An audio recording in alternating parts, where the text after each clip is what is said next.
resources, but now in this program we're talking about saving humans through providing energy to them, affordable energy, clean energy, and at the same time an energy that supports their progress and their growth.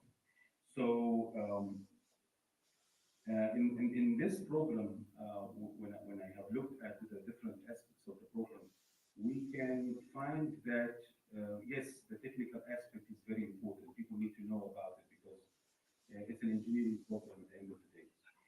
But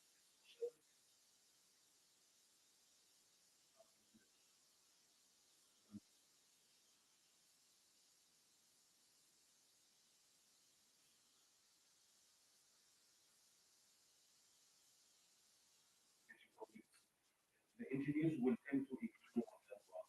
Do you build a dam to in a place where you want to save the agriculture, produce more electricity, but you don't understand what you did to the local environment, to the communities that live around this dam, what will, how it will affect them, affect their lives. Sometimes I look at them as the backyard of the energy industry. We don't need to look at them as long as we supply enough energy to the main industries, thinking that we are helping them by providing this job opportunities, but they need really access to energy, and this is what the program is discussing and wants to do about. So to maybe, because if you give me that microphone, it's magic, really. I enjoy my voice when I'm talking. So I want to talk energy poverty is a charity. It's one of the smartest investments in the world and that anybody can make because every cent you invest to bring in affordable energy to the poor returns a huge economic benefits. So let me give you more than this. In 2025, no child should have to do homework by example. No elderly person should die because they can't afford to heat their home, and no mother should lose years of their life breathing toxic smoke while cooking for her family. Energy is a human right. Thank you so much.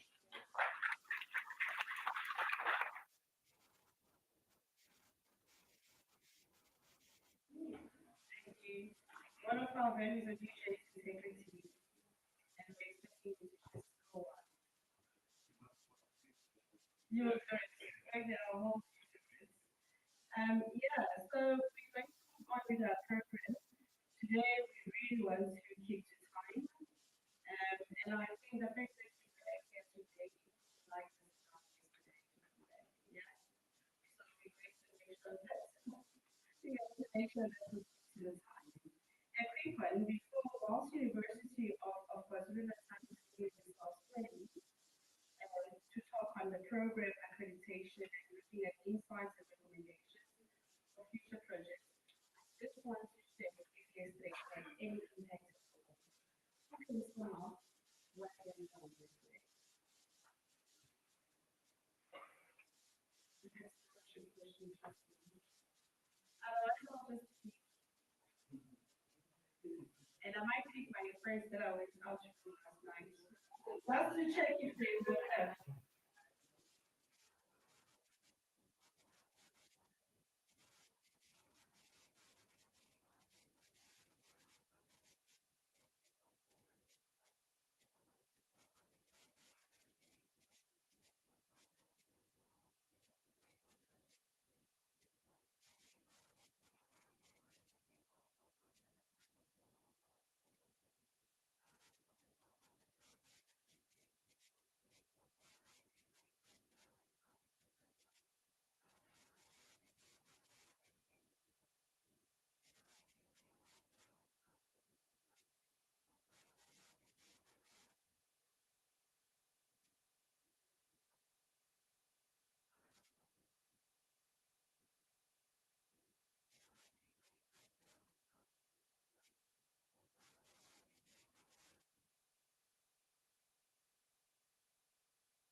UKZN.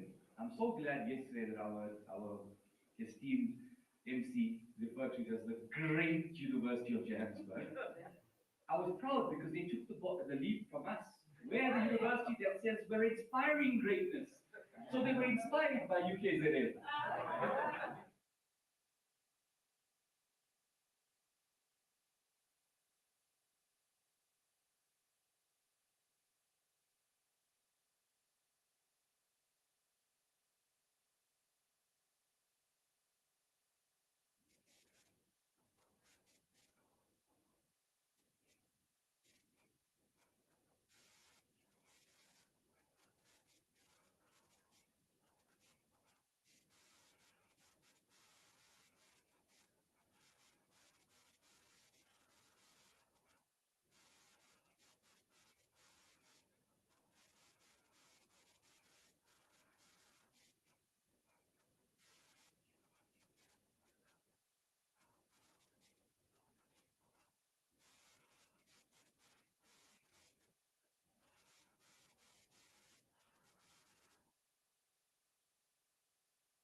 Their own colleagues sometimes and their own different structures, they had to also take a lot of strain through the process. As they say, all's well that ends well. So we are here, and let's, without further ado, let's go ahead with the presentation, where you will get the chance to see how the process unfolded over the last 3 years when it comes to accreditation. Over to you, Dr. Banjo.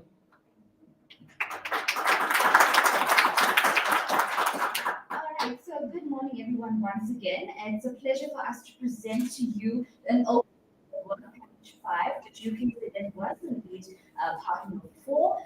We tried to play a very pivotal role in actually shaping the whole accreditation strategy and to enhance the program's quality and recognition globally. So without further ado, when I talk about accreditation, what do I mean? So when we talk about accreditation for this program, it's the formality. It's the foundation of the program's credibility and its success itself. So accreditation ensures that the degree meets all the rigorous standards that are actually set aside by the Council of Higher Education and the other regulatory bodies itself. So this means that the curriculum and the teaching, the assessment processes are all recognized both nationally and internationally itself. So without accreditation itself, this qualification will surely lack legal recognition under South Africa's national qualification framework, the Council of Higher Education, CHE, as I referred to it on accreditation, as well as by the Higher Education Quality Committee, which is the HEQC. So that also deals with the CCP, that also deals with quality assurance in the highest education sector itself. So that will affect students' ability to actually pursue further studies, secure professional opportunities, and also access to learning. So this step is really fundamental and critical in the entire program to ensure that our graduates really have a pre-curriculum for this program. And from a student perspective, I think this all this program, it will also build trust for them, reassure them that their degree will actually be respected by employees and other universities, both nationally and internationally. So this confidence will directly influence enrollment in programs and reputation. So in view, accreditation was key in ensuring quality, recognition, collaboration, and student confidence, which are all important for the success of FAIR MC project itself. All right. So these are some of the accreditation options which we were faced with. So for our partners, I'm sure this is not new to you all, but it's just a little bit of refresher for all of our audience today. So these were the five options available to us. The first involved offering a choice by various universities. The second one was individual accreditation application by each private university itself. The third involved a common application offered in four universities. The fourth was a piggyback on an existing master's program. And the fifth was offering a degree at one university with an area of Europe in partner higher education institutions. So each one of these options came with its own pros and cons, which our partners have to deliberate on when making the final decision. So the very first option, there were a few pros and cons here. It's cost of higher education, that you know, comparison for joint degrees between universities itself, and it will become cumbersome to actually split the program offerings between partners. So I'm not going to spend too much time on this as I will a bit stretched for time. So the second option in creating an individual application also kind of pros and cons.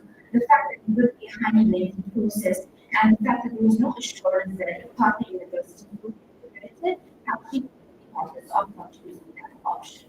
The third option, offering a common application to CHE to offer it at four different universities was also denied. And this was also because there was no further information about the possibilities itself. The fourth option, piggybacking on an existing master program. Now, this involves, you to be part of the existing master program itself. Again, came with pros and cons denied by the partners, and mainly because of the fact that, the master's programs are structured for the specialization. So introducing a new and part of the existing master program was become. Lastly, first option. The degree offered by one university with an MOA with its partner institutions, i.e., this was our most seemed to be most feasible, the one that we would consider as a consortium. Students would be registered in one university, in this case, the University of Transfer, UJ and SA and we were partners will then have a collaborative MOA, onshore academics from partner institutions teach or supervise and supervises of research projects for these students.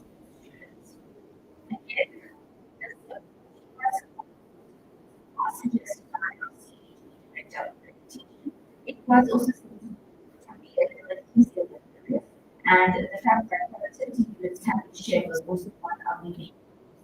So as mentioned, the plan of accreditation was firstly identifying our feasible options and selecting the one that was most feasible for our program.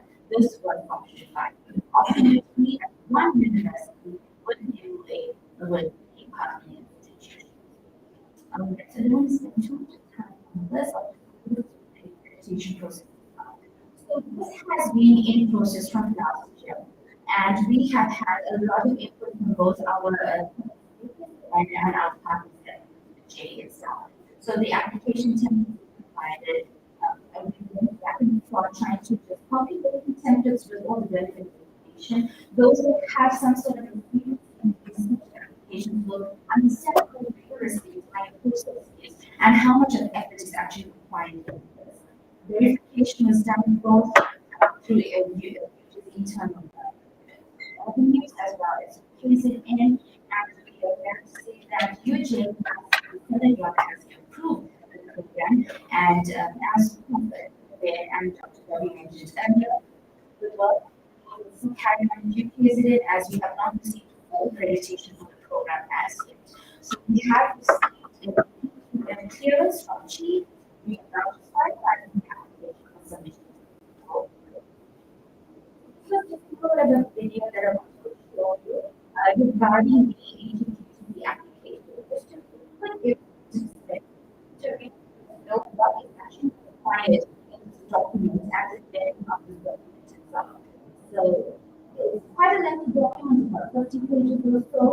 needs to be complete with all the relevant information regarding the program and how the program, where it will be run, the site of delivery, and all the details. So again, as I mentioned, option 5 was chosen. Quite a few advantages associated with it. With that being said and done, there were its relative challenges that we had noted over the past year and a half or 2 years. The fact that it requires this oversight component from all of the partners, getting some of the information from all of the partners itself was a little bit of a rigorous process by the insurance company insurance, but that's the duration as an event itself. The entire process has been quite lengthy. They have been extended timelines and they actually led to the program. They may have been a little bit, some of our colleagues have thought they are issues because it may be conferred by a single institution, but it may appear to be less collaborative or and also, some sort of communication delays or partners missing can be a challenging process as much. Administration for our working in actually analyzing the entire application process. So when you have multiple institutions involved in something like this, you need to understand that each institution takes its own time to get relevant information and this is definitely going to hinder the efficiency of the entire process. So now that we have explored the entire implementation journey and the structure that actually makes this program possible, it's now our students because at the end of the day, accreditation and structure only matter if we understand where they're coming and how we can bring them on board. So we know that student enrollment is not really just about numbers. It also understands students and quality behind decisions, such as cultural diversity, financial concern, and even perception of important role as the student actually takes on this program itself. And to take us deeper into the insight of how student psychology influences enrollment and what strategies we can use to maintain strong admission rates, I'd like to now welcome on my colleague, Ms. Tracy, who will guide us through the important.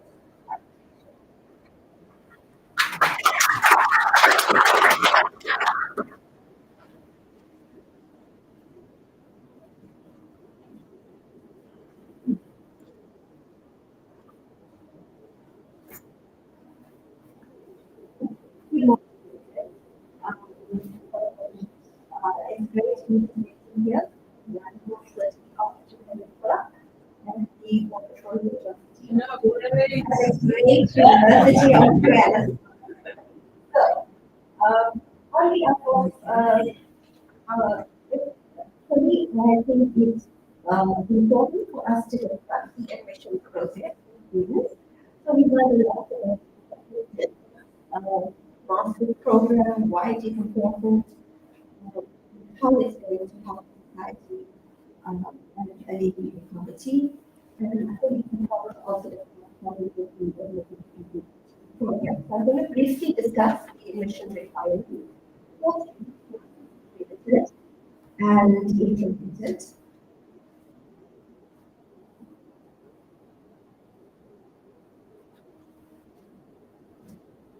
So I'm going to just briefly discuss what are the requirements of the program.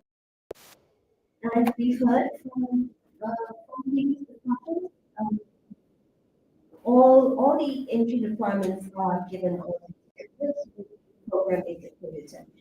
So the prospective for master's should hold an honors degree in engineering, mathematical science, or mathematics, or equivalent qualification. The student should have a minimum credit point of and honors of at least 65%. And recognition of higher learning will also be considered. The recognition of higher learning is students who relevant honors degree or postgraduate diploma qualification, and it is recognition of working experience or any prior training that they have done. Of course, English language proficiency is a necessity.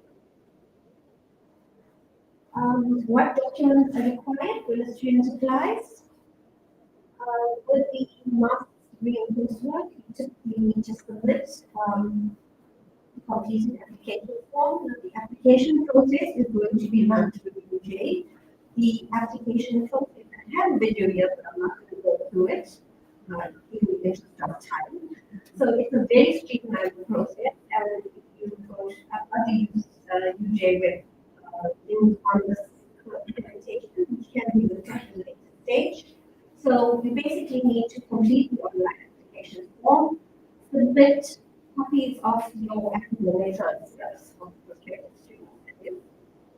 Any certificates, proof of identity, also proof of proficiency, a motivation letter, and for international applications, of course, additional documents that need to be provided in terms of your standard qualifications and so forth.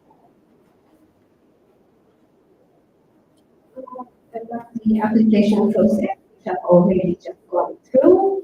There will be application closing dates when students do apply. In that note here, there will be an application fee associated with that.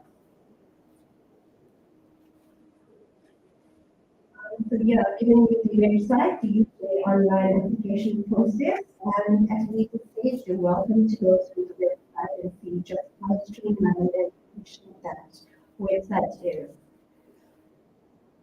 To summarize,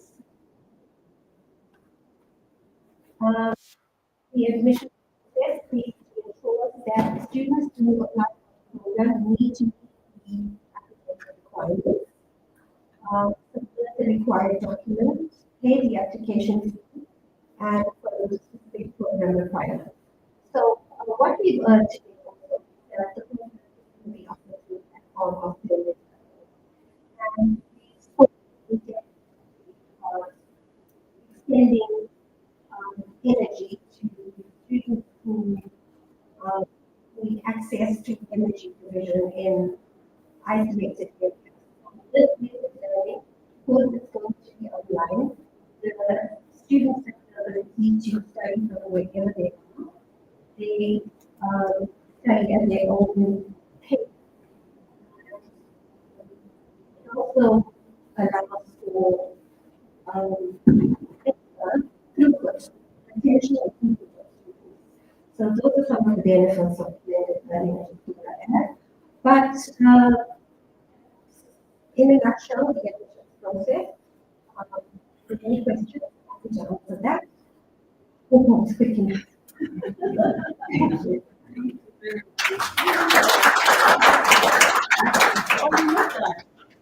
Okay. All right. Thank you so much for that. So overall, I'd like to just sum up our presentation for today.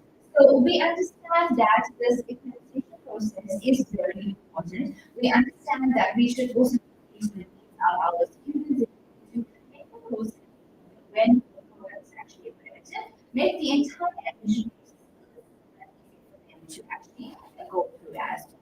So overall, I think that the accreditation process has taught us that the importance of having a clear communication with all our accrediting bodies is fundamental. We know that it is a multi-step process. It highlights the necessity of active engagement with all the necessary agencies, not in the requirements and expectations. This will benefit us to prevent any delays in misunderstanding that we may be faced with when doing such an application.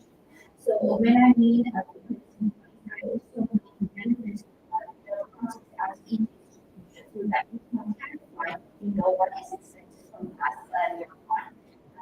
Overall, there are also many benefits associated to this. It is a phased accreditation approach. We follow a very stepwise process whereby we look at templates, we prepare them, we create a form, and then to get further stuff. All right, and lastly, just some recommendations for our future projects. Firstly, as mentioned, proactive stakeholder engagement is very important. Creating some sort of a structured framework for our implementation process is also important, while also making sure that we build capacity and knowledge to those who are actually working on the process. So perhaps we can also train the relevant individuals that we on what the accreditation processes in order to make sure that they are well equipped with the skills and knowledge that they need in order to actually carry out this process. It's also very important that we set realistic timelines, where how much our time we need to devote to the internal process as well as the external processes itself. And just to conclude, this presentation was just a little bit of a reflection as to how the implementation journey itself was for us. So the Fair MSc program is more than just a degree, it is one of our strategic replies to one of the pressing challenges of our time. And the accreditation was not just a item, it was a cornerstone that helped to ensure that quality, credibility, and global recognition is there. Without this, the program cannot be delivered and cannot fulfill the promise of our students, our partners, and our society. So we emphasize the need for adaptable, well-structured approaches to build resilience and accreditation programs that both our regional and global needs. Thank you so much.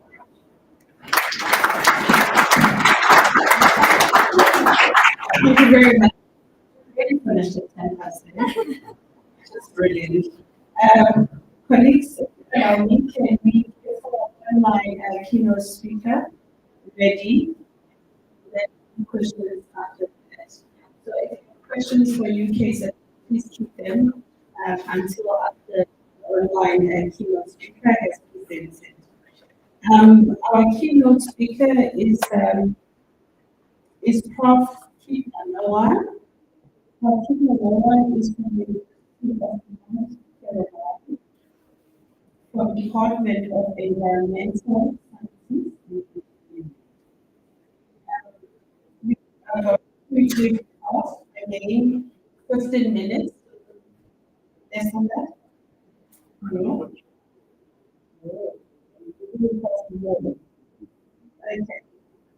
Prof can take 15 minutes because focus is on an online presentation. We don't Prof. So that if it goes time and we say, yeah. So we'll do that. But I just want to say, quick rules. Can we, when we have a phone call, continue our assistance? So we usually can hear everything that you are saying, and it's kind of distracting to people that are trying to focus on the presentation in front. So as I said, we are the great university, and we understand that people have work to do, so they can take their phone calls outside. Please, is ready. So whilst we're getting the speaker ready, we're only going to have a tea break.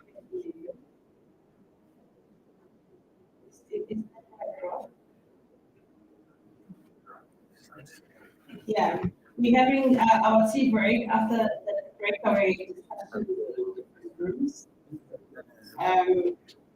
Is everyone okay with that? So after the break, we're going to breakaway rooms, and we're going to have sessions in 3 rooms, and then after those breakaway sessions, we'll have a tea break and find ourselves back in this room.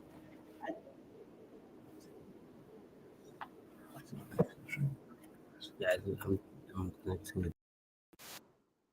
Master UJ procured IT. Don't judge us by what's happening now. We are number 1 in OIR. Good? Yes. You can speak now.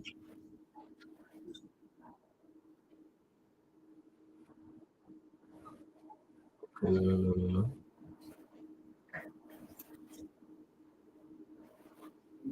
That's why you want to.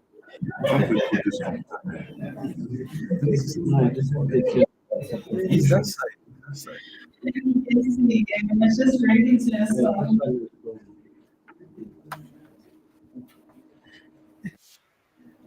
and check the one there. So whilst we're waiting for AI and technology to come through. I want to tell you a short story about you. One of our friends that I hear from somewhere outside of South Africa, they were stopped by police. And our police asked for a cold drink. Guess of how much?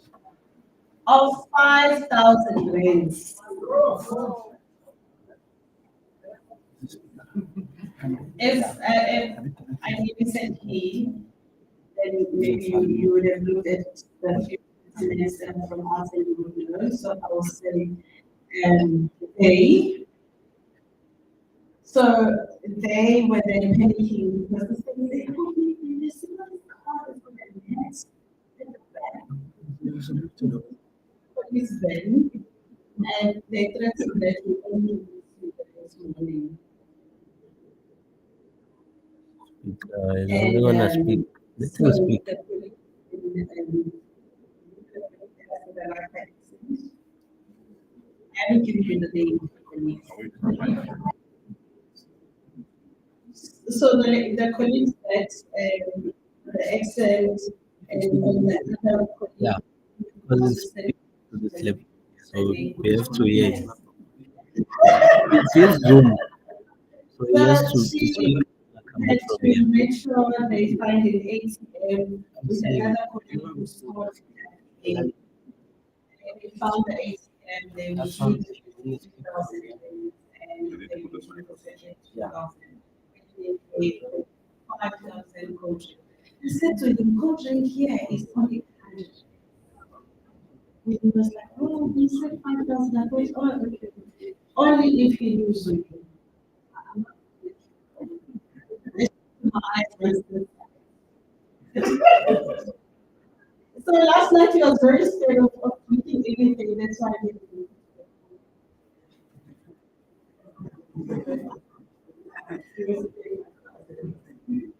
Okay, Prof, can you hear us?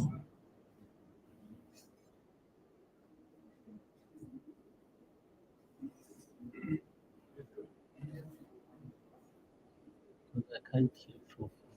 I'm not getting anything from him.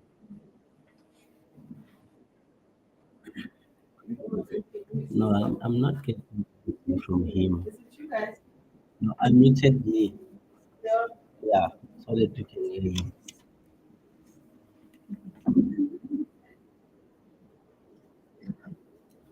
Can you hear us, bro?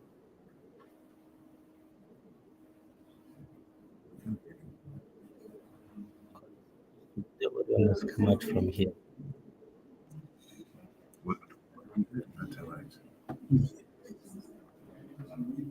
Okay, do you have a Zoom? Then if you can hear if you can hear him there on your Zoom.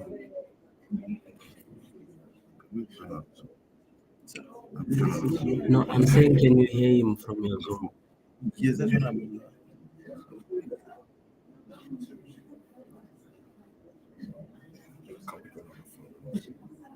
That's what I'm suggesting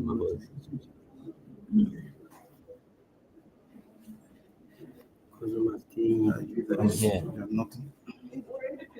Yeah.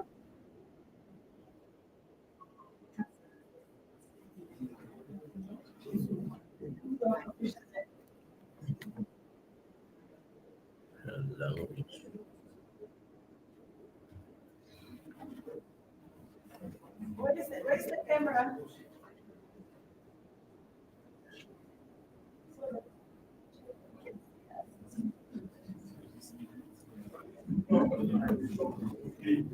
And we are losing people again.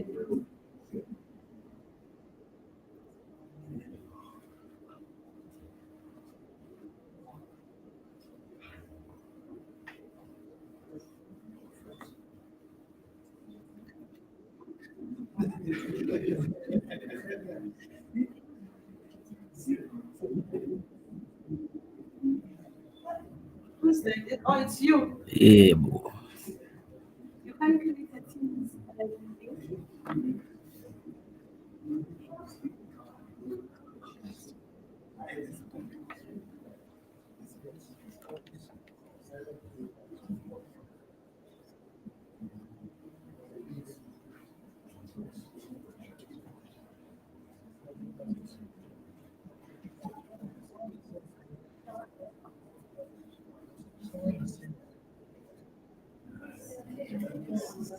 Because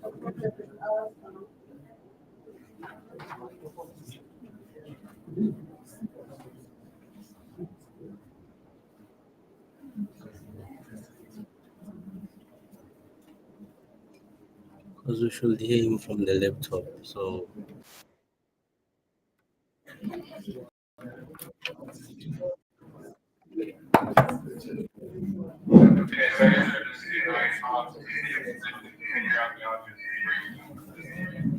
Yeah, probably, yeah. Just give them a few minutes.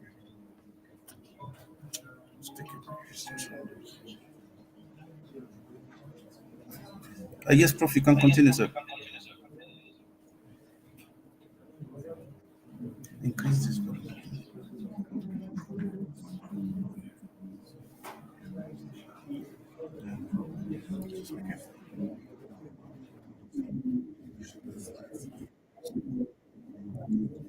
we must hear from him.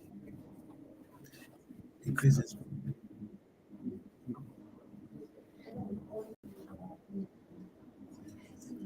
Prof, we are ready. And continue.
Maybe through that I did the mic.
6% of their income for energy. And this is what their financial planning does. And at the same time, people are spending their household income.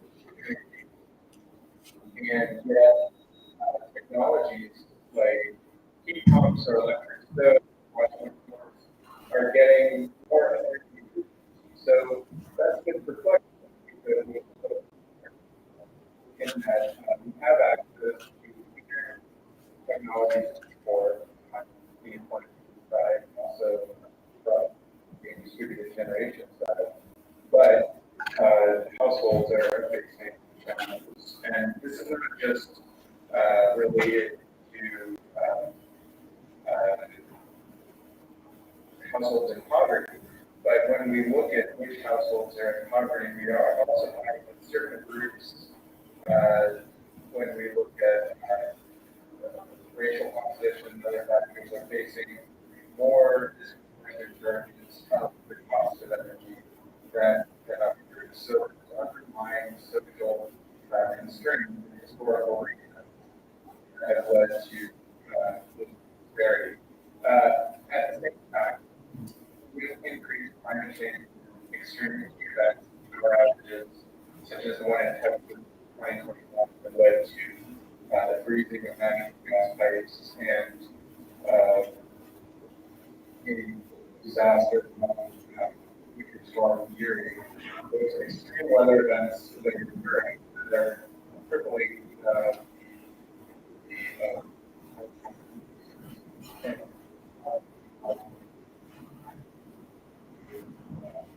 normal behavior.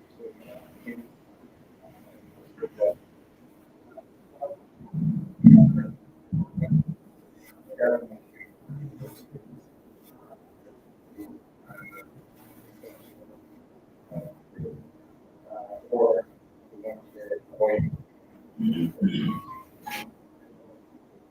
using more costly to operate, less efficient space devices. So this could be just resistive space heaters that are much less efficient than typical gas furnace or electric heat pump that could be installed in houses. But because the space heater might be low, it has been attractive to use. So in 2021 and 2022, we conducted a study to look at the state of energy poverty around the U.S. and try different ways to understand who's experiencing energy poverty. What we found is that the U.S. government defines a federal poverty line based on income levels, but if you look at the energy sector alone, more than 5 million households that were not necessarily experiencing poverty as defined by the U.S. government, were experiencing energy poverty in the definition of something lower than 6% of their income. We found that if you disaggregate data by income, we find that basic energy expenses were even more low-income households. That's when we look at so taking affordability of poverty paying energy bills are allowing them to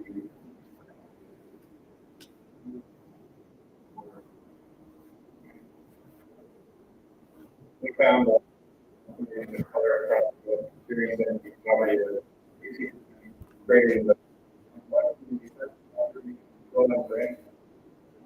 this is the naked home. In this chart here, our paper that was published in Nature Communications, you can see the x-axis the proportion of households. So the way to really read it, and on the y-axis, the net return, which is see for energy burden. If you have a low net energy return, it means you have a higher level really the way to read it is that we found that there are households that were about 25 households US in this energy poverty, break it down by different groups. Also that for groups that primary to fossil fuels like gas, then you would have a greater energy versus that groups that were using electric zero fuels. When we broke it down, we found that about 25% of renters had a energy footprint that was below the energy poverty line, and that is significantly greater than people that live in their homes. So renters very first, we could break it down by race. We also found minority groups in the U.S. Black, Hispanic, and Muslims had much higher rates of energy than other groups like white or Indian households. So this is the challenge across the U.S. when we look at different neighborhoods. And also we found that education. So this work inspired more stuff. Really on how different socioeconomic contributed to disparity in the energy burden and people experiencing poverty across the U.S. And we wanted to know how we could how climate change and other factors complicate this in the future. And what we're finding is that this could create a lot of challenges, especially in the Southeast, where we have higher energy compared to other locations across the U.S.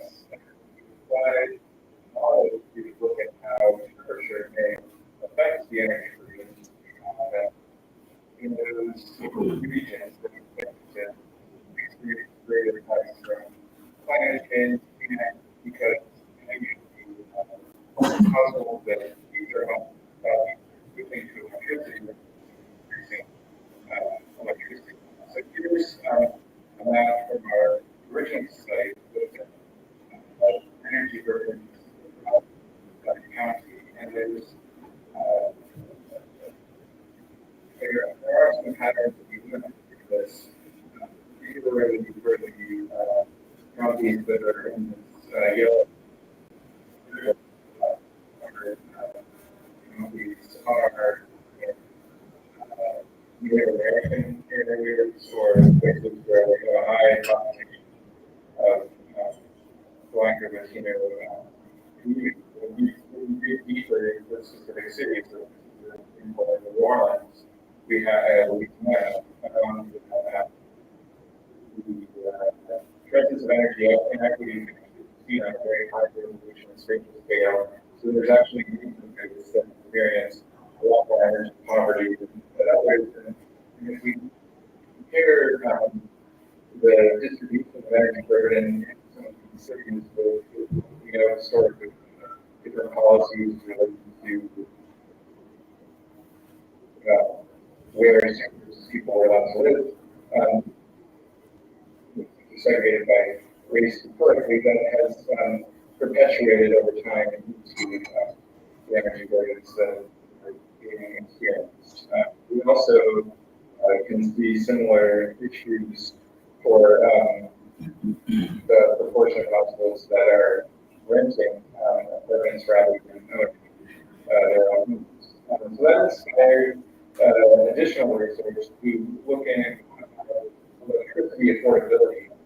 And what we decided to do from this, started to look at the electricity affordability gap was basically this concept of poverty, people spending more than 6% or more than 3% of their income on electricity. We were able to estimate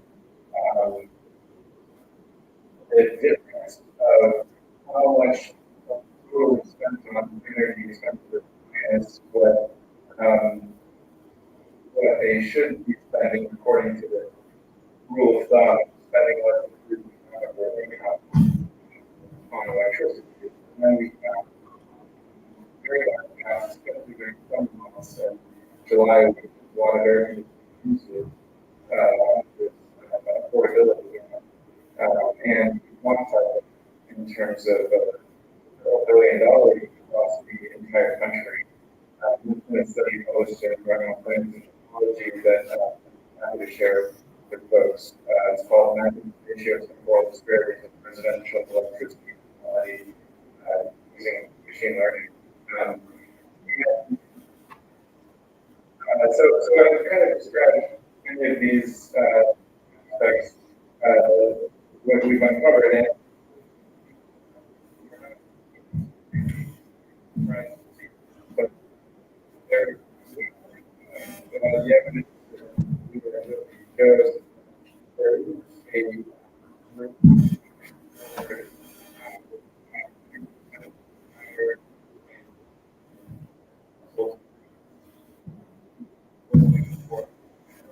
and this is the address.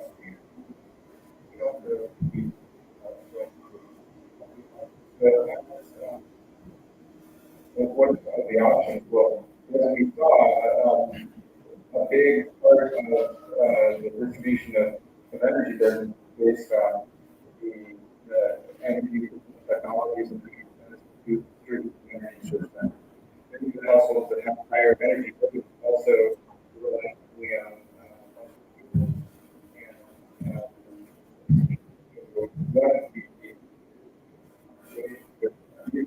is provide some kind of for cooling technology, especially with electric heating. But those costs will big homes or buildings that oftentimes renters cannot legally make efficiency changes to their place of residence. There's with same computer electricity bills with more inefficient and older appliances that are using more energy and more. So, other ways would be incentives or techniques for PV or battery storage. And we've been also conducting some research to look at how participating in a virtual power plant program where households are participating with the utility and collaborating to let the utility change their thermostat at different times as part of the virtual power plant program or the new response could actually people's bills and encourage better consumption of electricity. So I'll just leave it there so you can go to respond to some different questions and take comments. But what we're finding overwhelmingly that energy affordability is ranking the sustainability and health issues in the U.S. and temperature and hurricane actually exacerbates. There are hotter summers and longer periods that actually usage in summer exacerbates some of the underlying disparity issues that we're seeing across different groups in the U.S. And there's a need for affordable technology. The efficiency technologies already exist, and a lot of households have access to them. And so this is an area where policies or other technologies able to provide some more equity and address features. So thank you very much for your attention, and I'd be happy to answer any other questions.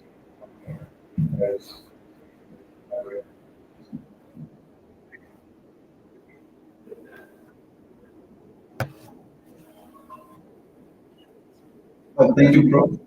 Can you hear us? Any questions from the audience?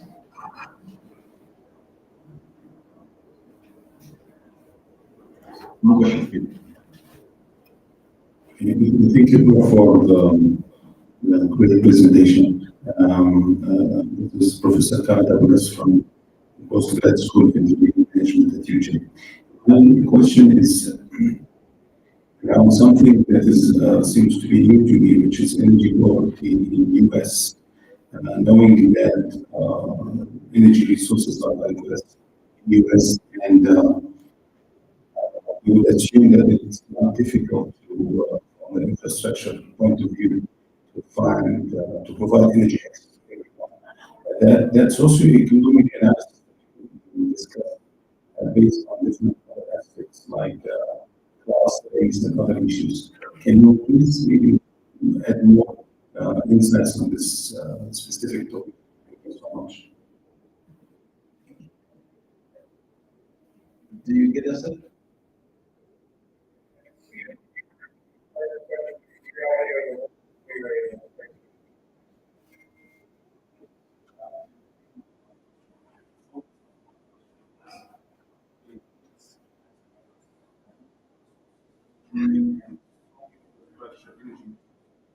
It's pretty much that is important in the US, but your analysis based on that this issue is mainly because differences of class, race, socioeconomic.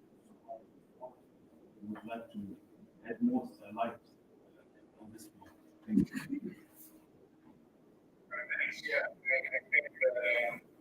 Yes, I think there are a lot of advanced infrastructure in the U.S., but just because that infrastructure exists doesn't mean that the benefits are distributed equally. And so what we're finding, in particular with respect to race and educational background and housing primary status, those all are contributing factors to having a higher energy burden and many of there could be different reasons for it. Could be historical redlining, so where in the past, black was access in the same neighborhood as other white residents, and so there could be some kind of affecting the local infrastructure and the legacy from even 50 or 100 years ago that still is perpetuated now. There are also other potential issues that we're trying to uncover, but in particular, there could be lack of adoption of more efficient energy technologies and maybe lack of awareness of household expenditures. Yeah, how energy expenditures may be lack of awareness of usage. So, for instance, if you're buying or purchasing appliances in the store, you may keep people up with information on which appliance is going to be more efficient, or people might not have much of a choice or say in which type of heating or air conditioning devices, which is that considered more about Android or and other factors. So, planning policies that could make it easier for entrepreneurs to space heating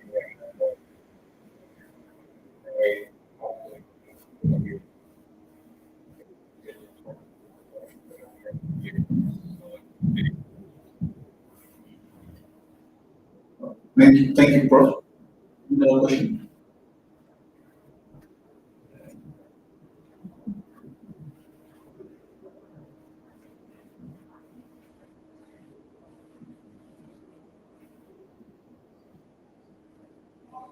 Thank you for insightful presentation. My question is among minority groups, the agents appear to be doing well in terms of any improvement. Then you cannot go that and get an analysis. What can you significant to? Interesting, but I suppose in some ways there's also some other code variables that are associated, like perhaps implications. So a lot of the Asian groups in the U.S. Higher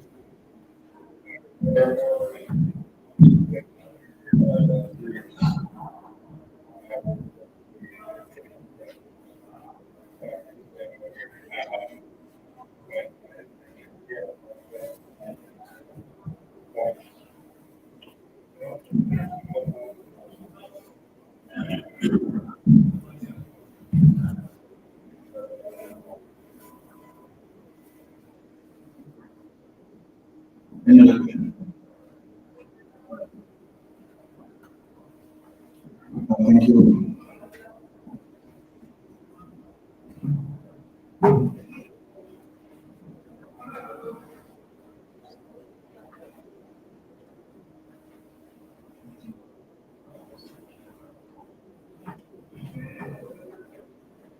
Prof, thank you very much. Thank you for your insights, thank you for your presentation, thank you for your patience, and we appreciate you for that, and we're hoping that our delegates have taken something from your presentation. Thank you.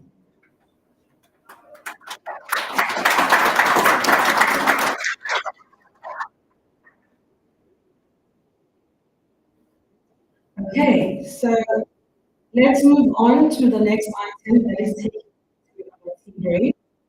We're now going to go to breakaway sessions and have breakaway discussions.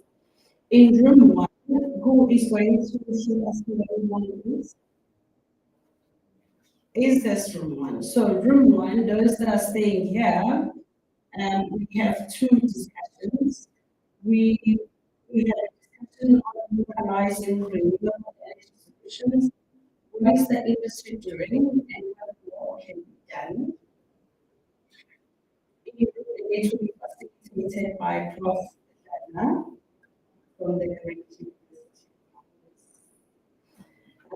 room two, where is room two?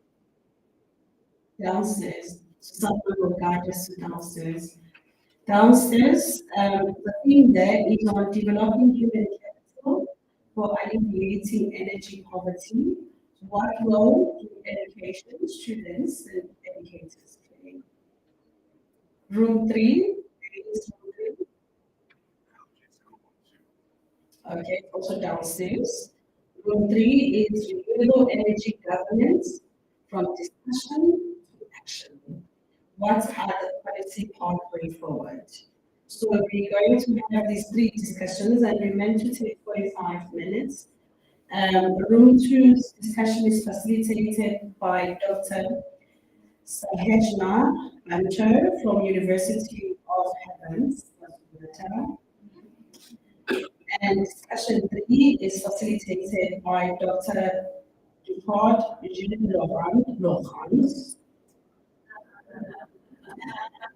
from CCP. Okay, the time now.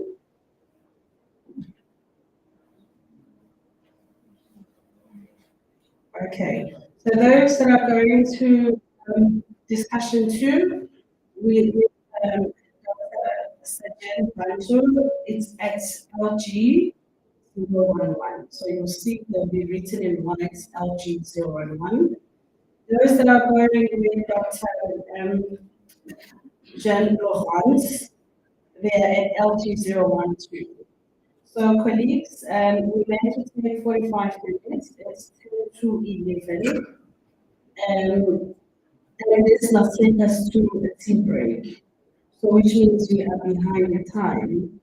Can we then make sure that we have a tea break, all those facilitators, then release everyone by 11:30. When we open that, 11:30, you'll be directed straight to team.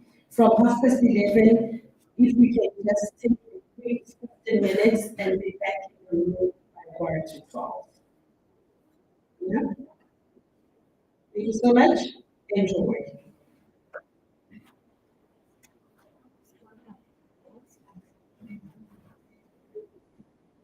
So who is guiding Prof. Namdi? Who's going to be our guide? Okay. If you can follow Ms. Sitole, she's just waved for us. Those that are going to LG011 and LG012.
Good morning, everyone.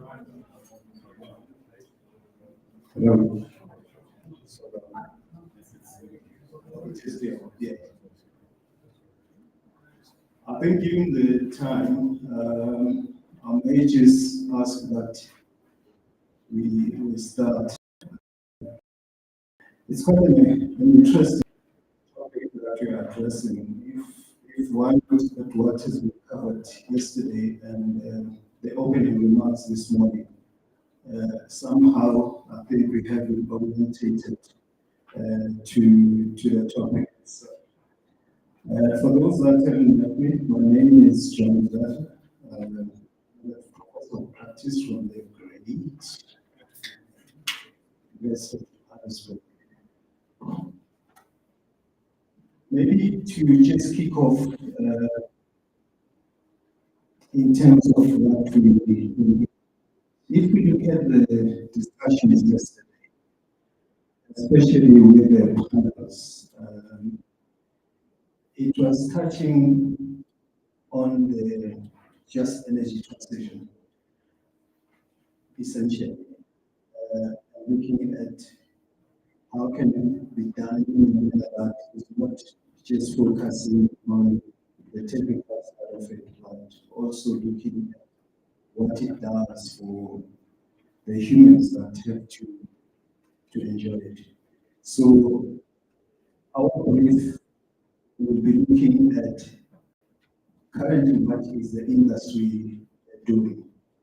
And secondly, we'll look at what more can still be done. And this really will be focusing on localizing renewable energy.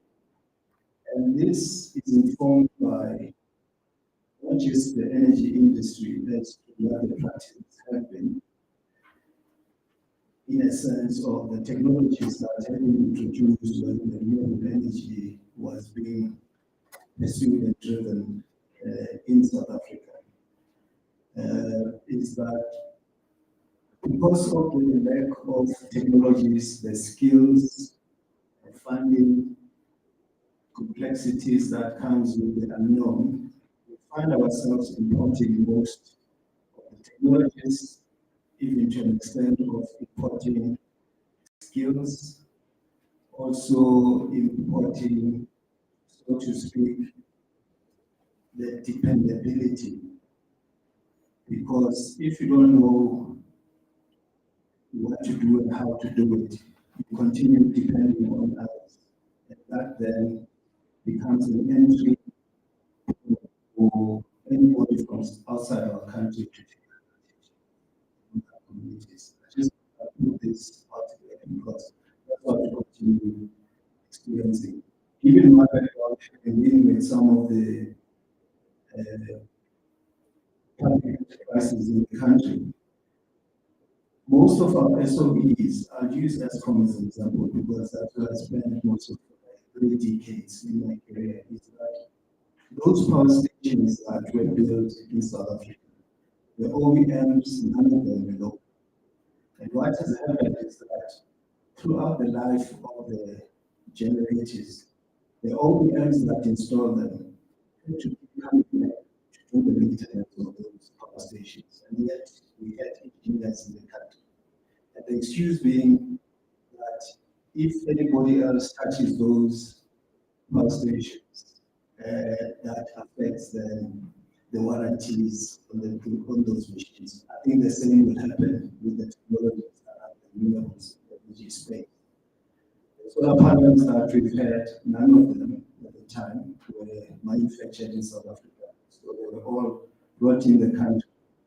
And what then happens is that the installers become those OEMs so that the warranty is still reliable. Then you look at the maintenance, then those OEMs still then have to come back and do that. Now, the questions that we're addressing, I'd like us to keep in mind is that the existing initiatives that we've seen, whether be the wind farms, solar farms, hydro schemes, biomass, all the technologies that we spoke about yesterday, what is currently being done for them? So we look at the existing initiatives, we look at the industrial developments, and we look at the ongoing efforts, which is the localization, which I just touched on. Are the communities being uplifted in terms of skills, appreciation, knowing how to do things themselves? Secondly, then we're moving into looking at what more can still be done. Here, I'd like us to focus on the policies that we have in the country in addressing, especially indigents. And we know that there have been three alternative energy policies being introduced and supported. The units, looking at providing solar home systems, which would also encourage them to be prosumers. The alternative energy support that we discussed in the discussions yesterday. And also, I think the panel that also looked at the alternative yesterday, one of the speakers, I think the company is called, I'm going to mess it up, but is from the different partners that they were having. She spoke about the corporate. That for me is what we could also look at as what can still be done. Because those then allows for collective ownership when the communities start looking at the cooperatives. And it also gives them an advantage, for instance, if they have to apply for funding for some of the from technology point of view for the renewables. And lastly, touching on the skills side, that if we don't develop, encourage, and facilitate skills development, we'll be dependent on those that have provided technologies. So that's just giving an overall of what I believe could be our engagement in this topic. Is it clear to everyone as to what the expectations are? Okay. This wasn't part of the script, but it may just worth just quickly 30 seconds. Introduce ourselves so that you know who we're talking to. And so and so, if we're talking about it, then looking at you for assistance. Is that fair enough? All right, I'll introduce myself in cross room.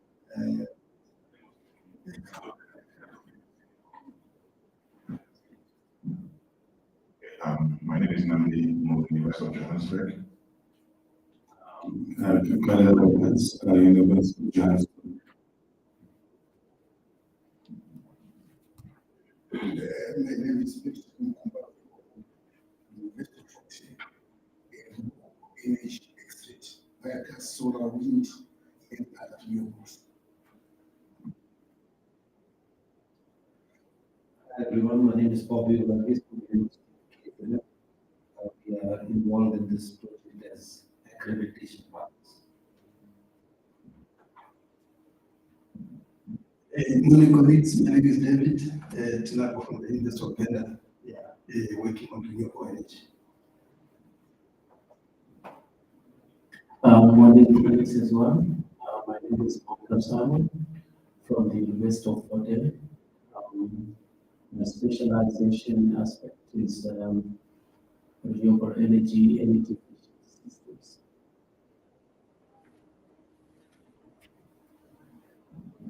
Good morning, everybody.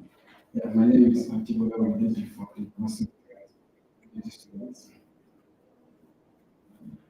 My name is Philip Kodawa, a PhD student at the University of Johannesburg. My name is Paul Kunda from the University of Ghana. My name is Professor Tagarani, researcher from the University of Ghana, researcher in renewable energy and climate change. Good morning. I am Rifibe from the Central African States. I'm Peter and student masters. Good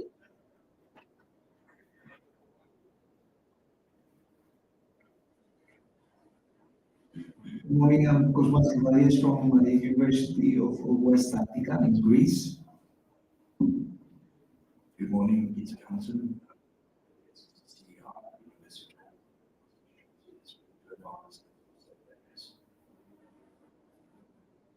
Morning all, Michael Rudolph, Cynical Budget Intelligence, Engineering at UK.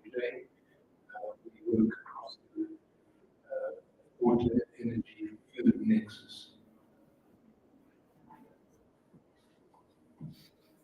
Good morning, everyone. My name is Sabela Blossom, student at the University of Johannesburg.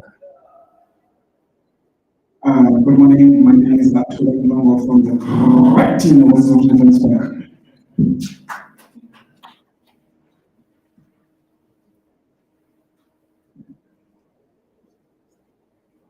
Good morning, everyone. My name is Tabassum Jimmy, a PhD student at the University of Washington.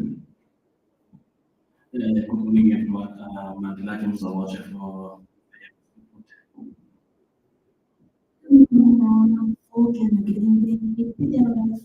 our company partners on focusing on information systems, AI, and renewable energy.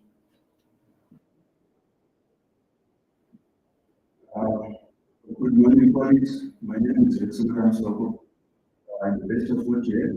I work on biomass and biofuels. Good morning, everyone.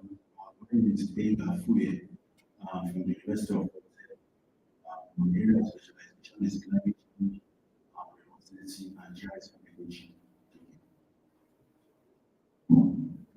Good morning. My name is Kelly Deladier from I'm a postdoctoral research fellow. I'm working on hybrid renewable energy systems.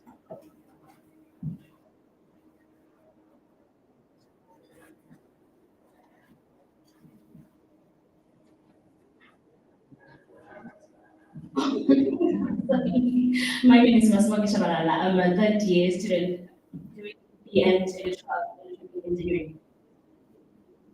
Thank you. I was promised that we will have a scribe, so that's what I thought she would tell me. Okay. I won't be marking the script. Ladies and gentlemen, thank you very much. Just listening to the introductions, I think this was the right topic for everyone that is sitting here. We just have to declare, I had the NEC yesterday declaring from the great University of Johannesburg.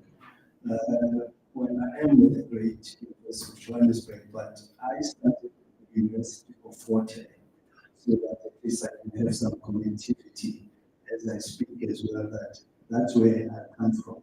It was also the greatest university that produced someone to come and join the great university, which is the University of Johannesburg. Welcome to everyone. Maybe just to kick off, there's two questions, as I said, and then we can just kick off with the first one. That is, what is the industry currently doing? And the reason for asking the question is that it will later then look at what more can still be done. Anyone volunteer kicking off?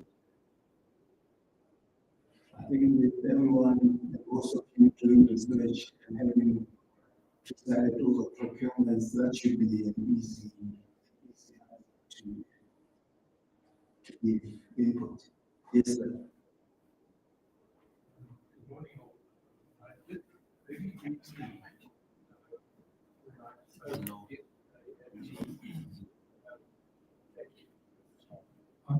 I spoke yesterday at the final panel session at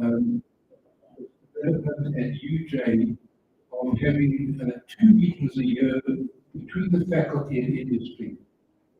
And I think it's so important because as all the academics know, you can be doing great work, but by the time that work is published, it may not even get to industry. The point I'm making is that industry are unaware of what is happening. And these meetings between industry, and the example that I gave from attending the meeting on Tuesday was that there were 3 different contacts made immediately with industry, with ESCOM, with TIA, and with a company. We've also introduced my colleague Gareth Bell, who's from industry. He's got an engineering company. He's met with Prof. Ren and Dr. Singer from mechanical engineering. And there's now a tangible agreement, well, not say tangible, there's an actual agreement for students to go and spend time in his factory. So, Mr. Chair, just to say that I think that this is not just going to happen. I think we need to create an environment which will allow academics and industry to actually meet and for industry to see what is happening, and for academics to understand the opportunity of giving students real experience in the workplace. So that's the first comment that I want to make, that we need to create an environment that will allow this linking. That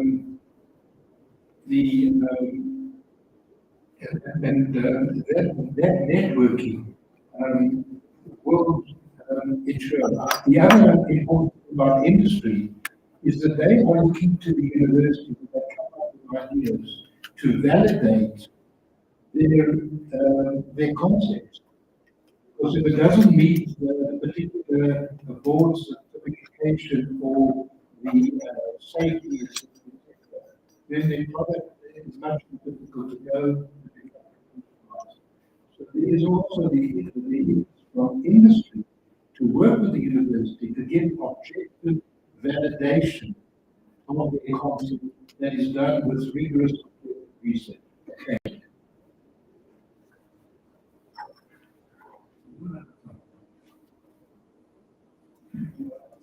Then I'll maybe just summarize the 2 input and we move on.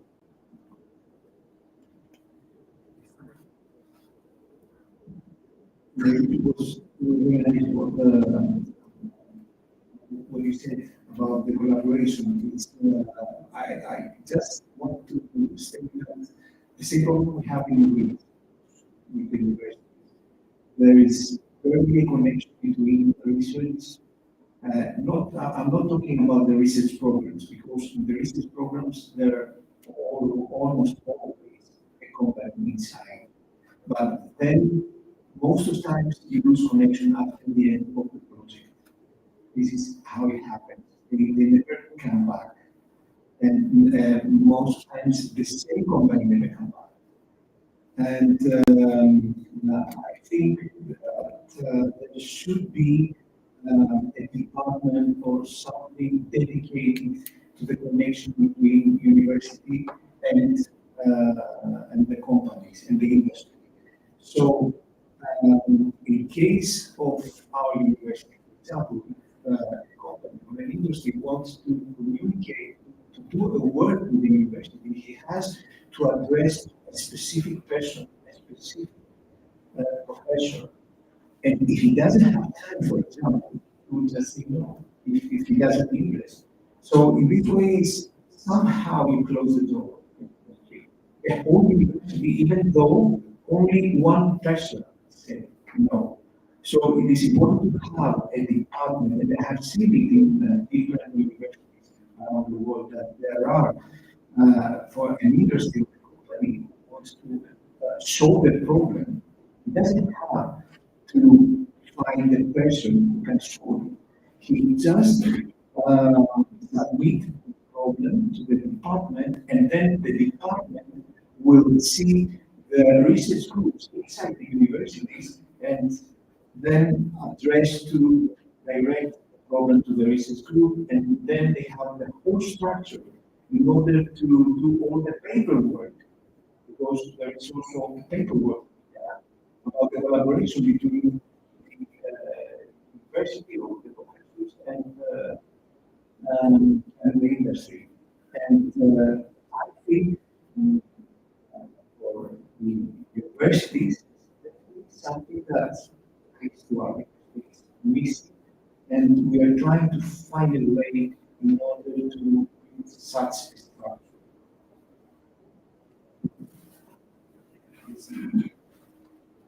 Thank you. Yeah, I think we are talking of a very important issue, which we may not only need to look at the university level, but also to take even training colleges to it. I'm happy we are people from industry, wind turbines. You may find, yes, at highly characterization, efficient determination, and so on, they need such level of research, but the day-to-day question of those systems, we really need to take our people from the technical colleges. I come from Zimbabwe, and I think we have very strongly between the colleges and the industry, some parastatals as well. So we have a program of apprentice where one goes to college for training already linked to the industry. That's why Zimbabweans are all over in this world wanting innovations, 15 and 10 and so on, because of that program. So I think looking at the masters we should learn, that is exactly what we are trying to achieve. And there is a program, I think there's someone going to present about internship, industrial attachment, and so on. That is exactly what we need, so that we build that. And then we won't be depending on, those installers. It's quite embarrassing to say we have got power systems which are maintained by, external once the geopolitics comes in, then everything goes down. So I think we are really talking about very important things. The colleagues from the project, yeah, we've got a very big task to make sure that that link is there and it's necessary. Thank you very much.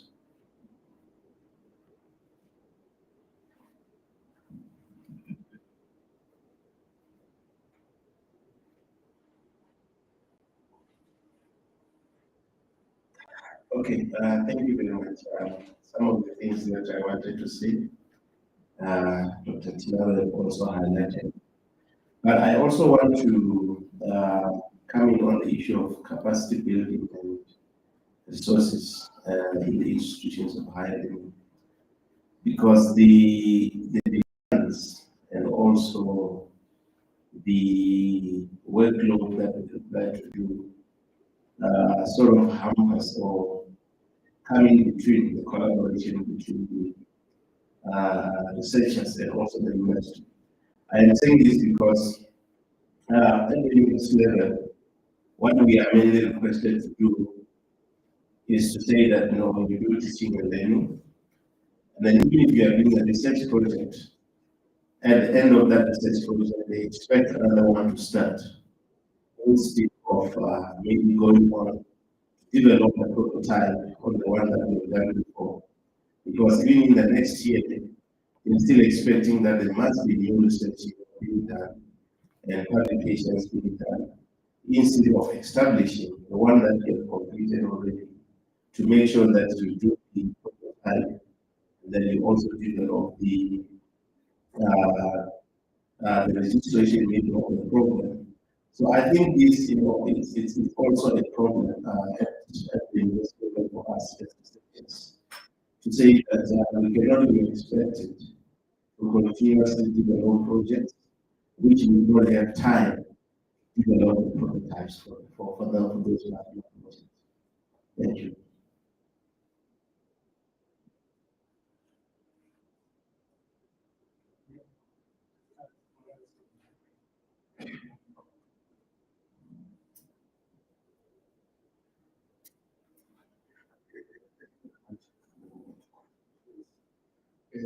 Of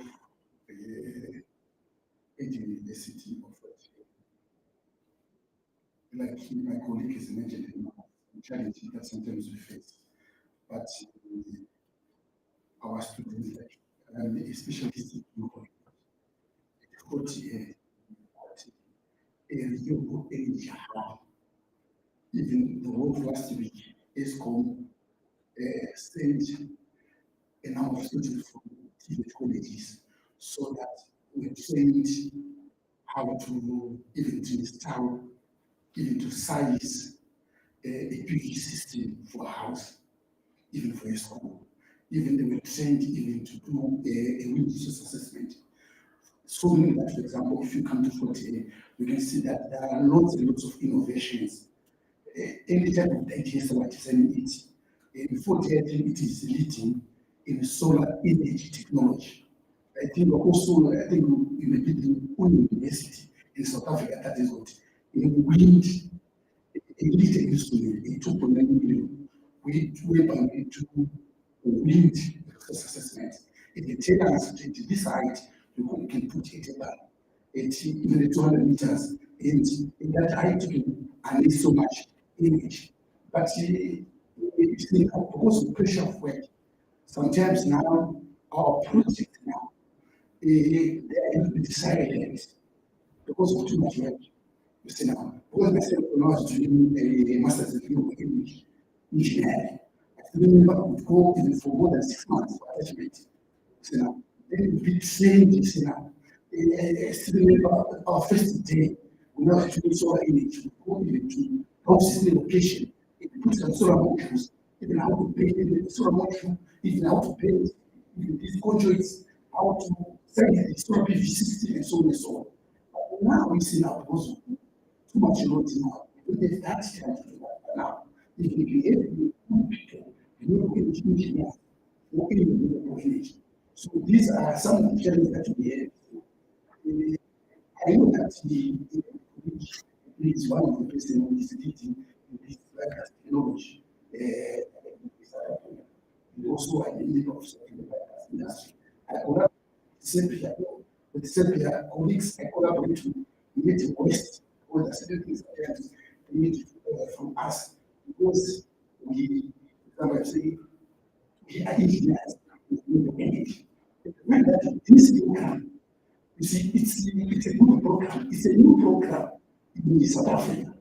But when you go to other parts, like I did that one, you know, in engineering, outside South Africa. So make that now. There are a lot of challenges, like too much work, like obviously, we have a lot of things that are just that are affecting us so that we don't even come up with something that is very innovative.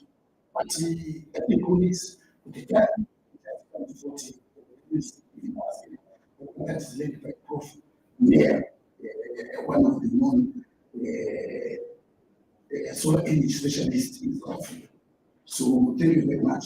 I keep investing now to give that chance even to give activities in Nigeria to do it to present. Because the university is supposed to publish, the university is supposed even to teach at the same time. But we are showing up to show that at least we do that is our time. Thank you very much.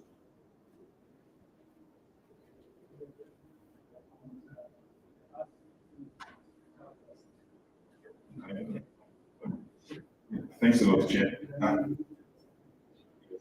So for me, I think one of the problems, if I may use the word, is that we basically consume technology, especially in the renewable energy space, right? And I think the key word there is also localizing something. How can we ensure now that we produce, because capacity building as economy stands, capacitates students on how to use technologies that do not necessarily belong to Africa, right? And so that's why I think for us, I think we need to incentivize, right, ideas or initiatives that assist us in building technologies in Africa.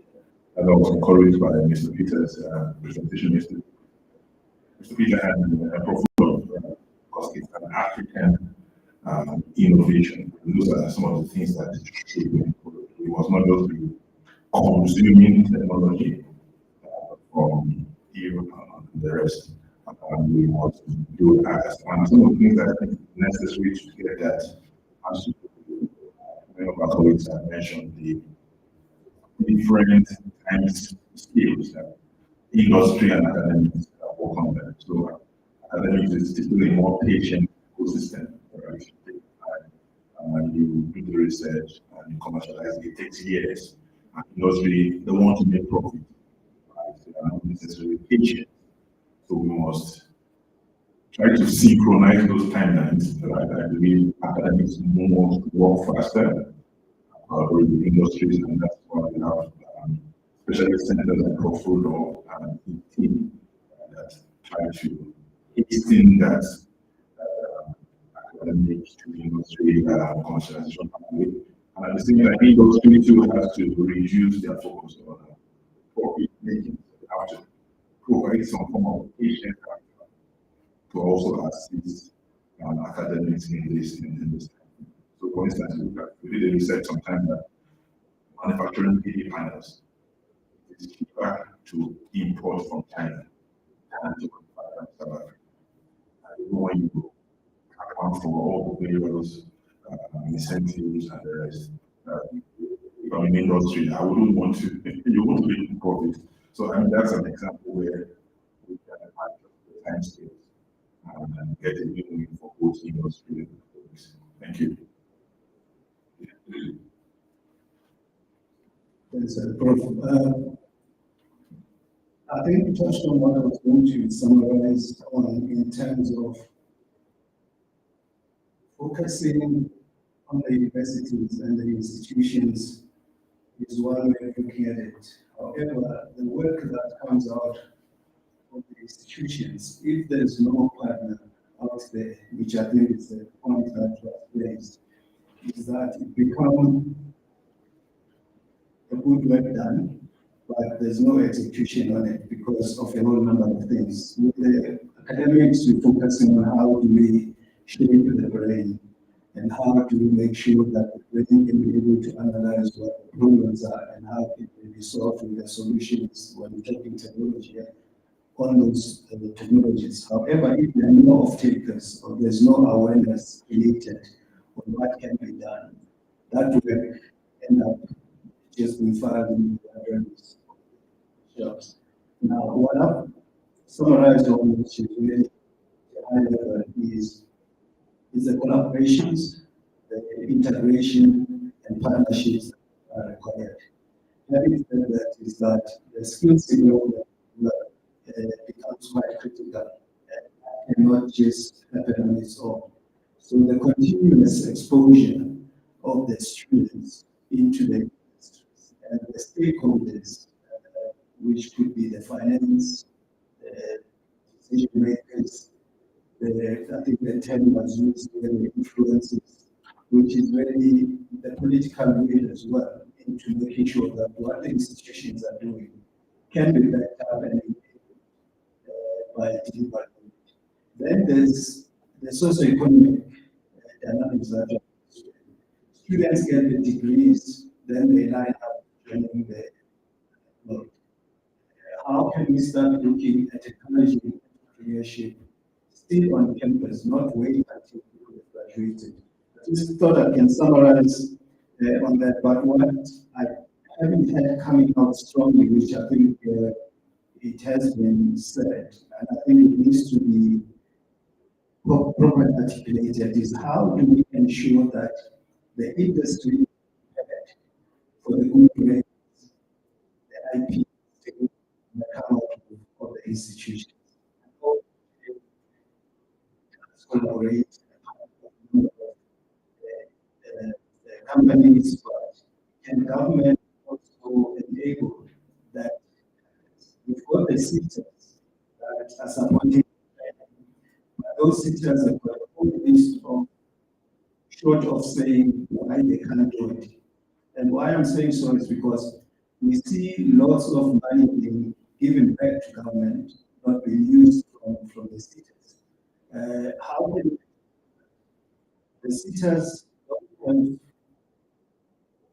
the final is on who gets supported or who doesn't get supported without forming part of being part of the ecosystem? I'm not sure if that is that. And I'm just throwing it here so that when we summarize the input from this team, one has to move from the ideas into actions. And those are some things that I thought would bring it. Can we then address the second question of having shared everyone on what is currently being done, what more can still be done?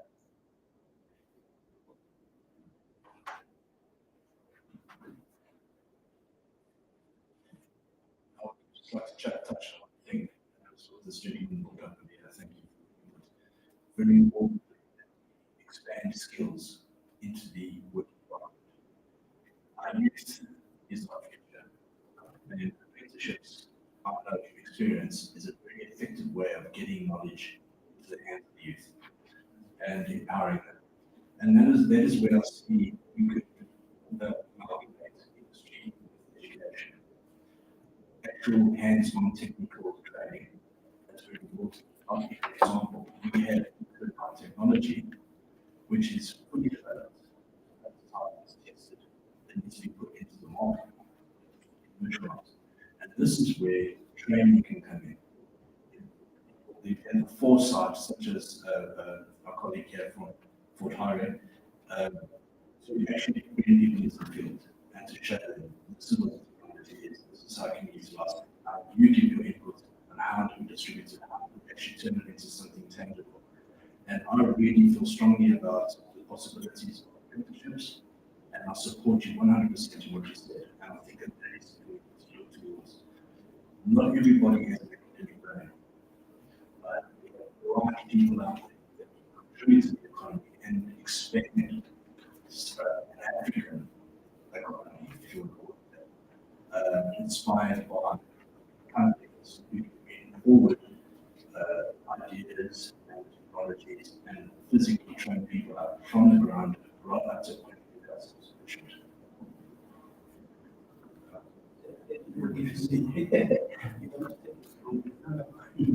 Yeah. Oh, all right. Yeah, I am happy you mentioned the possibility of using even government entities like the CITAS. I want to give you an example. I'm working with CITAS currently, and I've been encouraging my colleagues that our program, this program, will benefit a lot from government entities like CITAS. We are training on technology. And one time I was looking at how China is dominating. If you look closely, it's not like they're creating new things. Some of the things, if they buy a small micro turbine for water, you may think they want to go and install it and start using this manual, and see, and then start to. That's why sometimes they say, no, the Chinese do the, but I respect that. So our youth, by way of exposing them to the technologies, surely they start by using what is there, then improvement comes. Technicians are repairing. They're no longer, waiting for some external guys to come and repair inverters. And repairing inverters in programs and so on. So if we link properly that the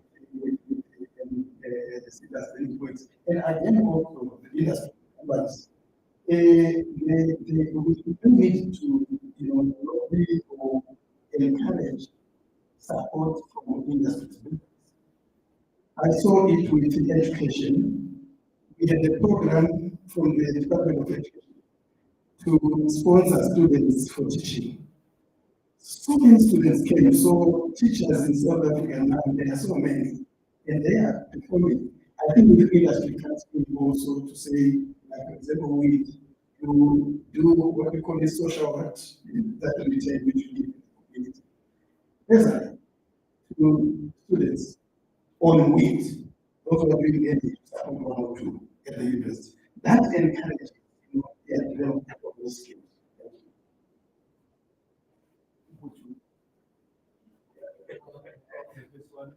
No, just a quick one. You said what more needs to be done. I just want to put it into 2 aspects. One is from the higher institutions, and the other one to the government. I think from the higher institution, what needs to be done is to sort of like streamline the policy when it comes to establishing MOUs with the industry. It's a very cumbersome process. And one speaker has spoken that it's one person who gets in contact with the industry partner, but to formalize that relationship, it's going to go through the university bureaucracy. The second part is what needs to be done as well in terms of a government bureaucracy as well. That industry partner can identify, like these guys who are manufacturing the wind turbine. But if there are no legislative that abolish the importation of the wind turbines from outside, therefore these guys are totally out of business. The same applied with the solar, where the company Helium that is established in East London, it went down because the cost of manufacturing solar panels in East London, IDC, was much more expensive than the cost of solar panels that have been shipped from China. So you see that at the same time, the government is trying to push for localization, but at the same time, they're killing it. So those are some of the things. Yes.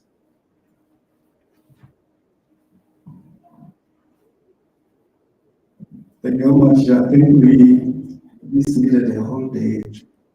Just one question in the morning and the second question in the afternoon. But colleagues, thank you very much. I know that there's more that we could have said. So if one has to look at what were we looking at in the first question was the current localization initiatives. I think we touched on that. But then we also highlighted the challenges around the manufacturing, which could talk into the assembly capacity. Then more importantly was the fuels pipelines. And then we highlighted also the opportunities which could be for the SMEs. The fuels pipeline, that in itself, it's a whole chapter, which I think we've touched on what those are and how and where they could be. Then the policy alignment, which then talks to the legislation. So if there's no enabling legislation and policies, yes, part of it was addressed, that's another enabler. Then looking at the evidence from the research, I think we had quite a number of examples used from other countries just based on the research itself. Asking those is what more can still be done. So those recommendations and suggestions, I take it the scribe would have given them. About the institutions that could be leveraged, the sectors, the industry exposure as well, and making sure that that is done. I think one colleague mentioned the research work done is closed, nothing continues. So there's no continuity. Itself, it's a challenge. I think that the university should look at this. When we move forward, the good work that has been done. Then the interaction of allocated resources for this type of programs. If there's no dedicated resource, because what gets measured gets done. So if there's a resource dedicated, then you know that the work is going to happen. I'd like to close it here, and unless there's something I missed, if anyone can give further input, the gentleman sitting next to me.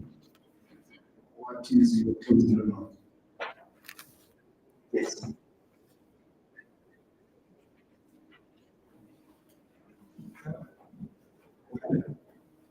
I think it has all been mentioned. The next one in industry and so the academic not only theory, but aspect, and there should be that collaboration with industry. Maybe through scholarship sponsorship, directed to that particular skill.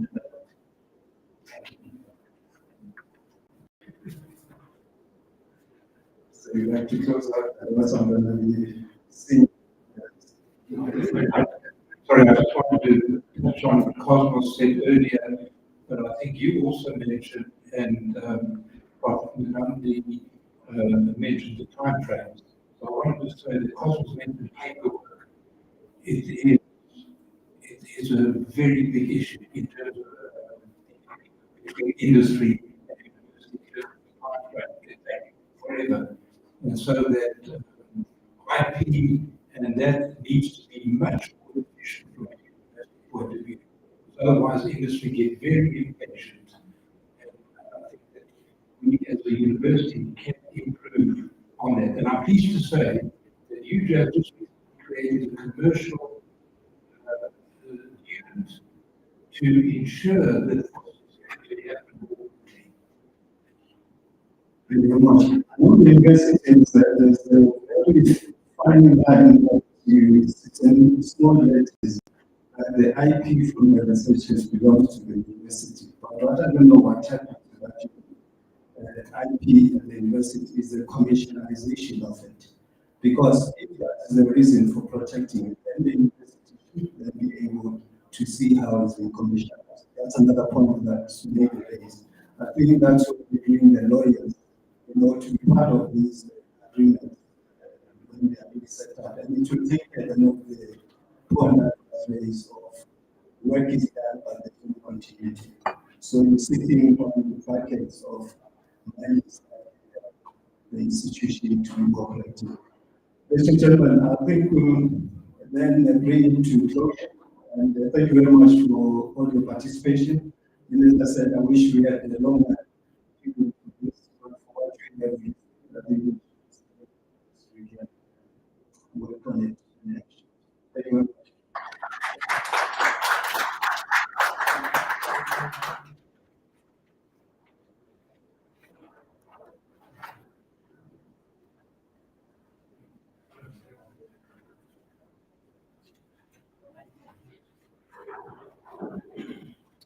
you.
What happened with that? You didn't have a cord.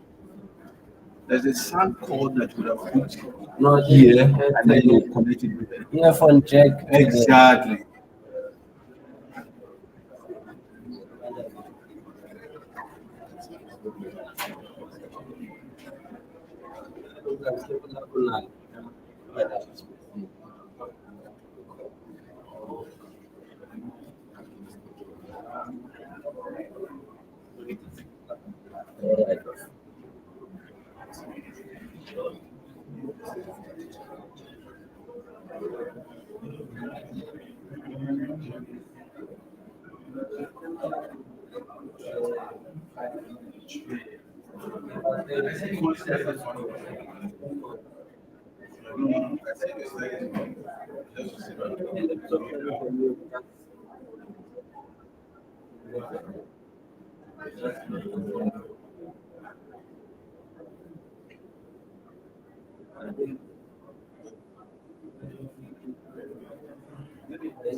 Good afternoon, everyone. Am I audible enough? Okay, our time is 12:02, and we will continue with our program. We won't have lunch at 12:30, but let's aim to have lunch by 1:45 in 45 minutes. So that goes for both our speakers. We will try and just limit ourselves in our presentations. So we've had a breakaway, and we discussed these three topics. From there, I've already received from facilitators saying the time was too short. We would have wanted to unpack further and discuss further. Of Namdi, requesting that next time we have this conference, that segment more time. Yeah. They also say a lot of people wanted to hear around what is the industry doing, what more can be done around renewable energy. So instead of having breakaway discussions, maybe we must do discussions here so that everyone benefits from that. I wanted to off. So we're going to move on, and I'm sure you will working on now from the hectic night. I haven't called you. See, you were not listening. Okay, so our next presentation, which was from the breakaway rooms perspective, will be facilitated by Mr. Patelis Kovan. Yeah, I said it right. So I got it now. We're giving you 15 minutes. Other time for questions. Is that enough?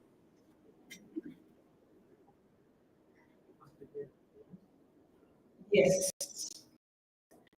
So Facilitators, can we have Dr. Bantu, we have Dr. Jean.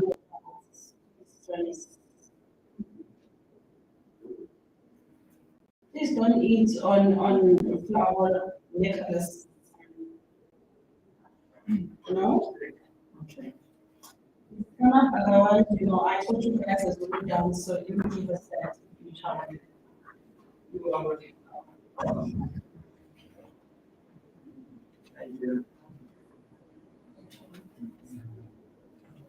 So, one hour, hello, this. The last hour we have all the delegates to participate in a number of different regular sessions on different thematics. And on different sessions, I think that we have some time to discuss, reflect. My introductory remark before giving the floor to the three moderators is that both policy, education, and industry are connected somehow. The crucial question is how can we manage in order to work together to find solutions in ways that I think that this is the point and give it more time. So this final sum up plenary session is dedicated in order to share perspectives, ideas, suggestions, and solutions as exactly from the three plenary sessions. So we start from room one, localizing renewable energy solutions focused on industry. And please, Professor Lola from the University of Holland for 50 minutes to share your sum.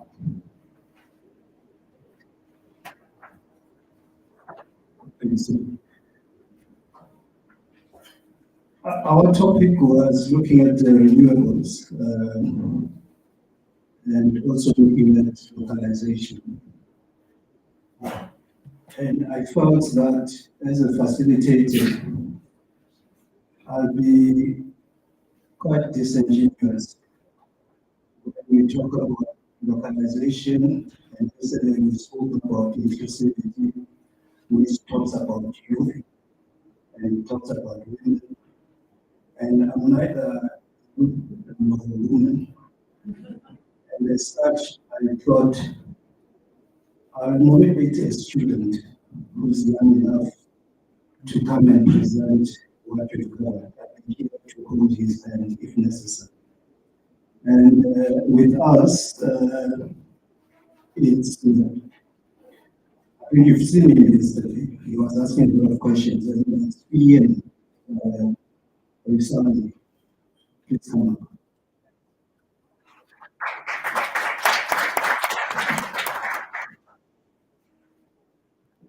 Good afternoon, everyone. From Midwest in the morning. In considering localizing renewable energy solutions, we know that what is the industry currently doing and what more can be done. I think the first thing we establish is that in Africa, we consume technologies. We are consuming technologies. We are not producing anything. So we rely more on expatriates. So import them and to maintain them. And that's the current state. And what the current industry is also currently doing is, as one of the participants mentioned, there's a meeting twice a year between the academic and the industry. So that we bring on the innovation, so that innovation meets market. Yeah, that's what the industry is currently doing. On the part of the academic, it is obvious that it's a prayer to just produce academic research and move on. There's no adequate time to go to the prototyping phase, and the innovation research is brought to fore. So there's a quick move on from research. So that's the current state. Now, what can be done? The first thing is we must create environment between industries and academia there must be a department dedicated to maintain connection between companies and universities. And a question again, a reality again was raised or brought to fore. There's a bottleneck in establishing agreement between those agreements, and it's a very, very long process, and it wastes time because industry wants instant impact, and we are dragging them down by the bureaucracies. So there should be a department that oversees this, so that reaching agreements will be swifter, and there can be balance across both divides. Then we looked at the training, vocational education aspect, and theoretical aspects that will be provided by the university as well as the industries. It was a handshake. So the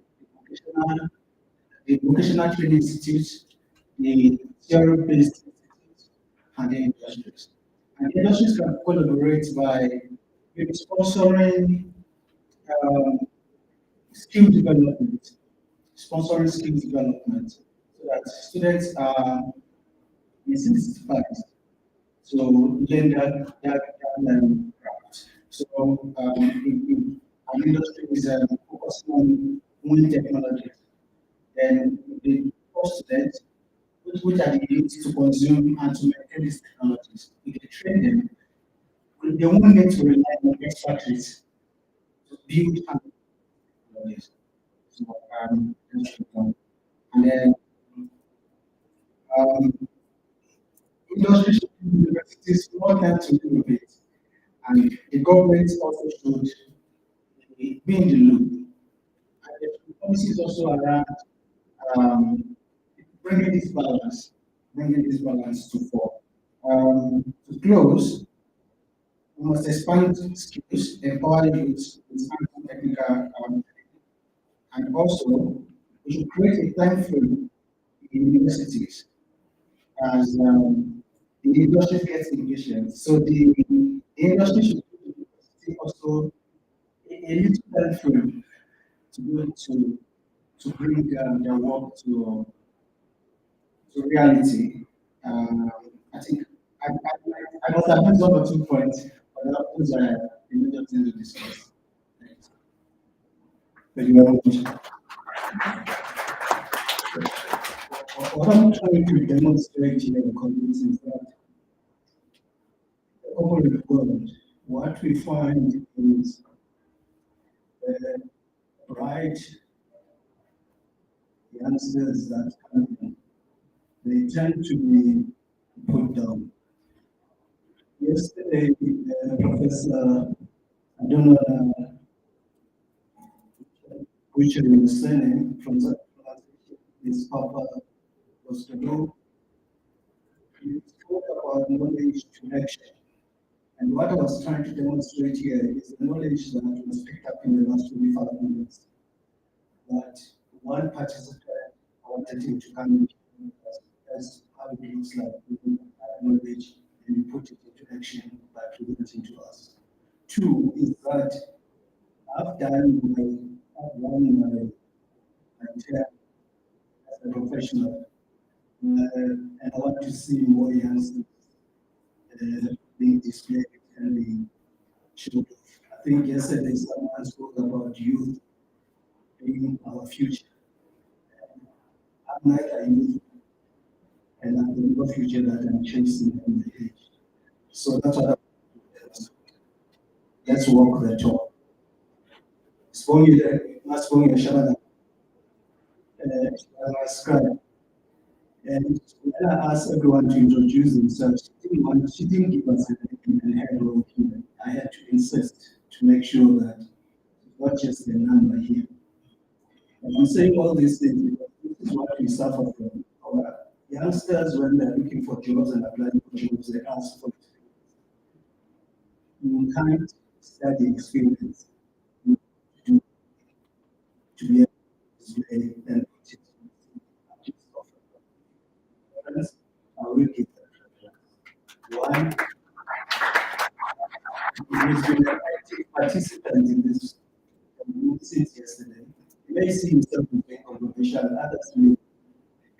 was talking to, those are the kind of young leaders that we need in our country.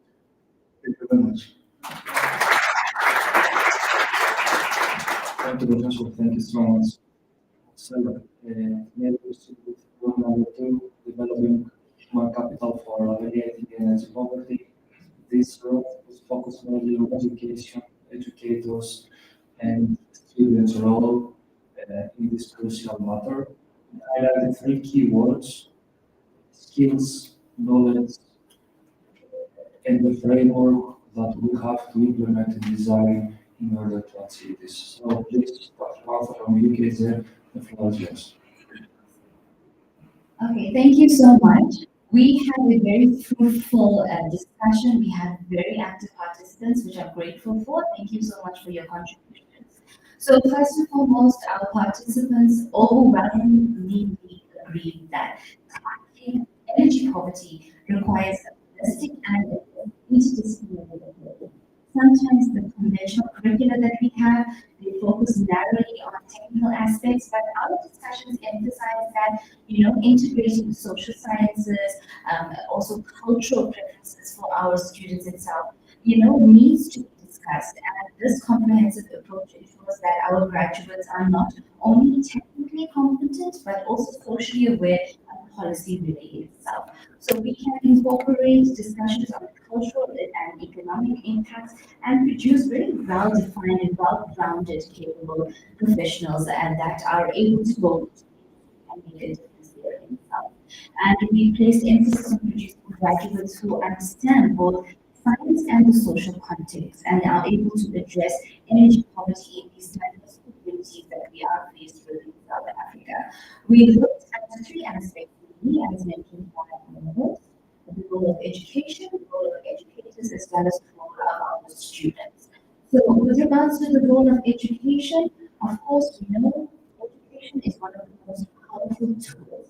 It is a tool that plays a very pivotal role in actually equipping our individuals and our communities with the knowledge that they need and the skills that they need to address this specific topic that we have on hand, energy poverty.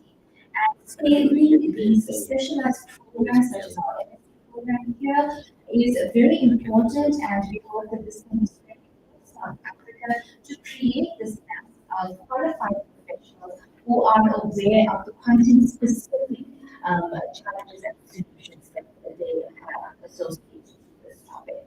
We could also invite guest speakers, lecturers, industry practitioners to enrich the academic content that we have now with practical insights so that we can demonstrate real-world applications and not only provide us theoretical knowledge but also amalgamate it with practical aspects so that we can create a well-versed solution to this topic that we are, or rather this challenge that we are faced with. When we spoke about the role of the students, we also identified that students, kids nowadays, start learning from a very young age. So let's make use of social media. Let's try to incorporate academic style or sort of animations of content that students can actually learn from, such as those that we see in our other countries around the world, so that they can actually learn about these topics at an early age and start at an early age. Whereas nowadays these topics, these challenges are only really spoken about in the universities, whereas these students should be aware about these topics from young, or rather kids should be aware about these topics from a young age, develop their knowledge further during school, as well as take it further during their academic and their postgraduate careers as well. We also emphasize the fact that students who are currently studying a whole lot of these programs, actually learning about energy poverty, can actually bring their experiences to schools. And actually, one of our participants recommended that this sort of a techno-pass whereby our postgraduate students who are qualified in this field can come to schools, demonstrate the knowledge that they have, and that students further to spread the knowledge and the skills that they need for doing very valid decisions as well as the thoughts on these. We then chatted about the role role of our educators. We know that educators are fundamental in this process as well. We also promote interdisciplinary learning by integrating engineering, economics, social sciences as well as done in this program. And we overall, strongly identify the need of cooperating government and using policies to actually advocate what we are trying to do. We believe that we are trying to do these sort of individualized tasks at universities, and we're trying to educate our postgraduate students, allow them to produce some certificates, but we don't really take them further. So we are taking one step further, introduce what our students are doing to small communities, as well as take it further to the local authorities, governments, then trying to create policies around this to bring some sort of structure around this entire topic and actually navigate it further. So in conclusion, our discussion was very well received, and we shared the definition that yes, education is a very powerful tool to build human capacity in this specific field and to address energy poverty and many other fields and topics as well. So moving forward, we definitely recommend that we develop integrated, interdisciplinary curriculum that combine technical, social, cultural aspects as well. So that when we are trying to bring forth these solutions to our communities, we can also, try to understand what we may be going through on a cultural and social basis as well. We can also recommend foster active partnerships with our government and try to create that synergy between our academics, our industry, and policymakers to try and create these very important opportunities for our students. We believe in investing capacity, development for our educators and our students through continuous training and providing research support, while also improving community engagement. We also would like to get our higher education postgraduates and the students and all of that to come through to schools to try and provide these students with just basic talks around this topic, but also give them some sort of a visual representation of what goes on behind the scenes, how energy poverty impacts some of these students, and how we can develop some of these solutions to try and help one another. We advocate strongly for supportive policies from the government to help and prioritize energy access and human capacity. So we do believe by collaborating and bringing talks about regarding all of these aspects, we can cultivate a new generation of professionals who are well equipped with the necessary curriculum and with the thought process that's required to actually bring about these changes in our communities. Thank you, Professor. So let's close with three programs from discussion platform. This room was strategically to discuss a number of steps forward, positive measures, I think a number of projects or initiatives that are already implemented. But Dr. Zimmerman from the University of Portugal will elaborate on the future. Thank you. First of all, thanks to the participants in this room. So in this room we talked about the policies that are in place when implementing others, and maybe the difference between France, Greece, and South Africa. And the tariffs, when you try to sell the excess energy to the grid, to import by the grid, and all those tariffs shape the installation or not of PV panels. For example, France, there are very few solar panels network because in France, PV panels are subsidized. So people choose to use PV panels. They increase the subsidies, so people choose to solar thermometer, which heat water, provide hot water at a small cost. I believe a small thermal collector can be built in a poor community at very small cost, and something that brings yourself mindset people can learn how to build them from materials that are available and have hot water without spending money on electricity to heat themselves. And what was the discussion selling electric energy between neighbors, something that is currently in the discussion in South Africa. In France, some experiments on this kind of exchange between neighbors has been done, and it's currently being implemented. We are working on it and another point we talk about is a bit of politics than the policy is of politics.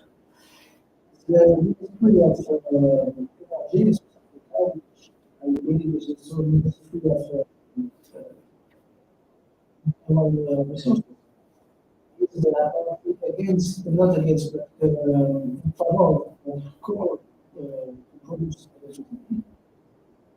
And we all know that there is let's say dirty electricity. But we have to remember that if we want to power everyone within the West, we cannot afford to increase the price of electricity. So we have to think first, provide electricity to everyone, and if we can do it with clean energy, it's good. Let's provide some basic needs to everyone and make energy.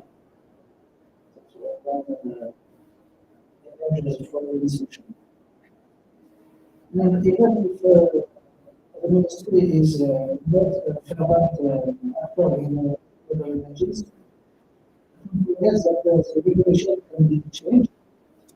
We have the example in Greece, where the partner managed to change the regulation for energy is sell by to the main producer, and it's Eskom, which is its emise. They managed to change the regulation to allow a small island to buy its energy and store it inside batteries. Before that, we were not able to store energy in batteries in Greece. This has to be a bottom-up approach, so from the people to the government. And I believe you have another here with the NDC, which can help you change the regulations, bring you needs to the higher ups in the government, so we have and the regulations hopefully will be shared in favor of the after. To conclude, we want to talk a bit because we were short on time. Transfer between knowledge, transfer of knowledge between the university and the industries. There is something in France, where the PhD can be done in collaboration with university and company. Allows the PhD to see both world, the PhD students see both the university and both the working company. And this allows knowledge to flow between university and I think it's a good thing that we have that boost and it's something similar in South Africa and other times.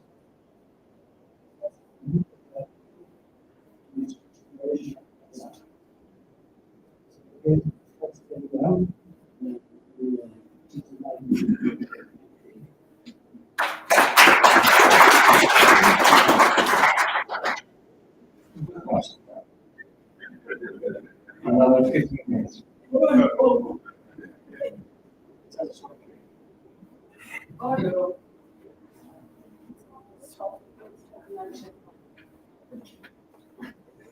So, thank you. How?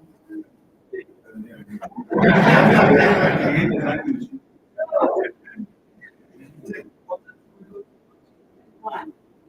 I do this. Okay. So, let's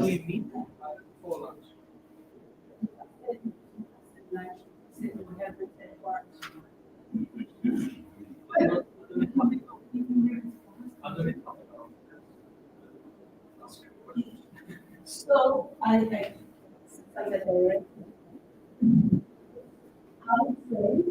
we can then define your section, and if there's questions afterwards, we can take those questions after. Okay, Can we do that?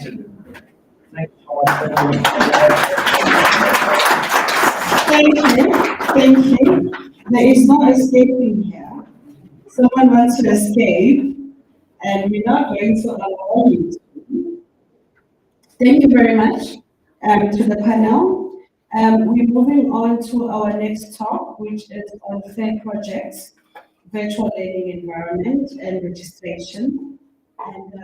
And Mr. Odysseus Flahon Nicholas is going to take us through the presentation, which he committed to do within 10 minutes. You heard him, right? And then he says he's therefore donating the remainder of the pool for Q&A. So please join us.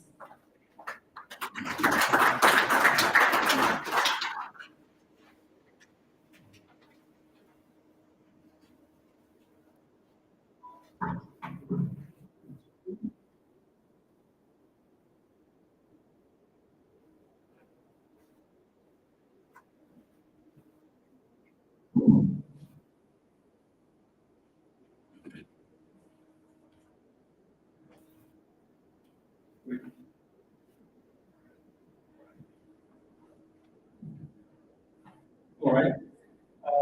I'll commit to my 10 minutes. So FEWS and registration. What is virtual learning environment? I believe that most of the people here, they already know, but let's explore how this can enhance students with recruitment and engagement along some best practices. The approach that we are looking for is with micro-credentials. Examining how short targeted learning sessions can boost students' knowledge.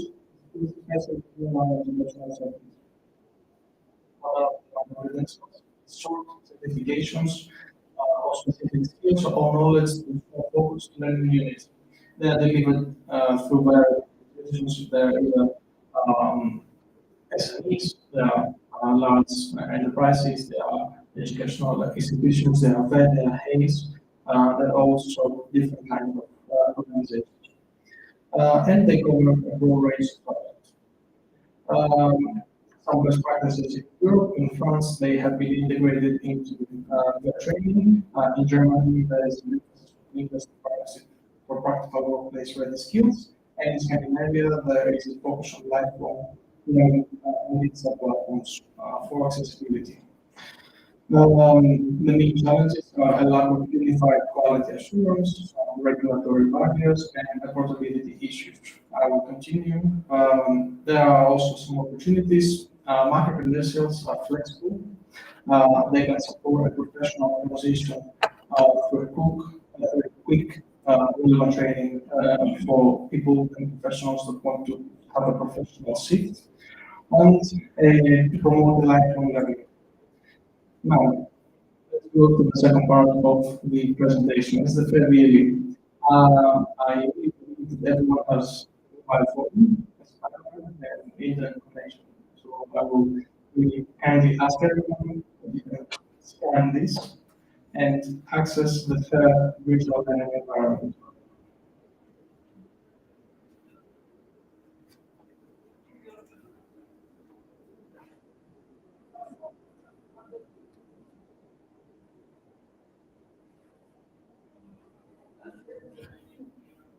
Now that you are in the end, so I continue with the registration process.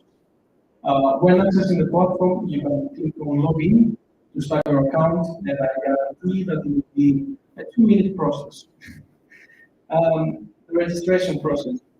You can click on create your account and then fill out the necessary information, such as your name, your email, and a password, and preferably your country.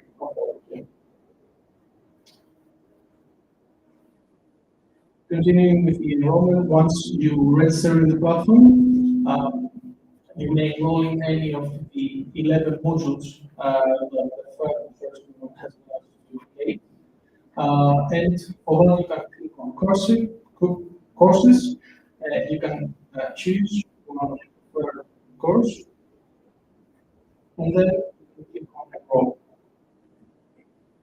Once you enroll, you will find first introductory description, then the content, to access the content, you can click on content. For the content, you can navigate through the course with a video lecture and a presentation which is available for self-learning.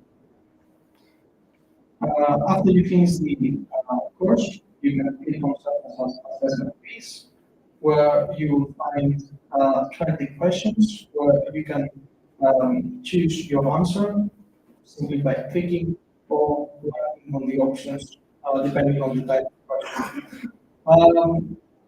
Every quiz has 2 attempts also. Once you finish the quiz, you click on submit, and then you get the feedback according to the to your responses. Once you finish the quiz, you will be issued with one of the 2 certificates. One is a certificate and the other one is a certificate of completion, depending on the correct score of your answers. And here is the same protocol we put it in as the previous one. Was it 10 minutes?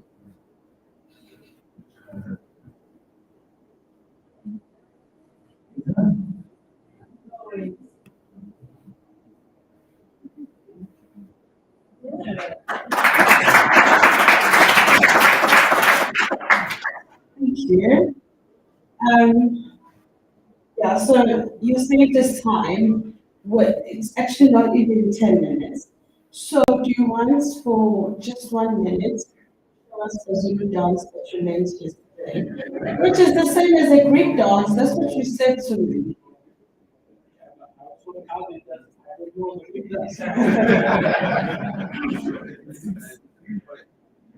It's the same. And as I'm showing him, he kept on saying, yeah, it's similar to our Greek dance. And then I said to him, so you can show us the Greek dance. He says, no, actually, I haven't been doing it, and I'm only trying it now. But how does it go?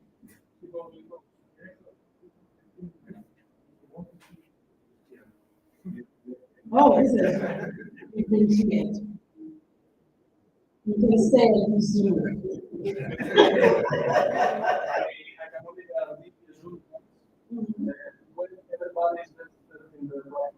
Are you saying the people register so as we can get a Zoom dance?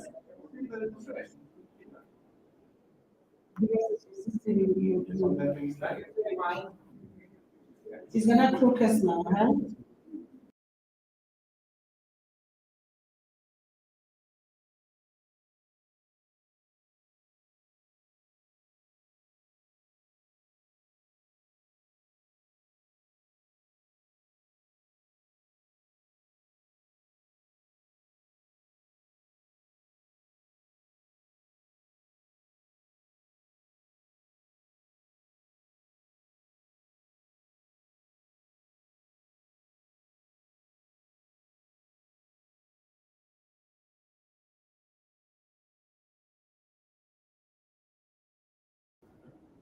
Okay, so can we take 5 minutes, which will take us to 12:45 as promised?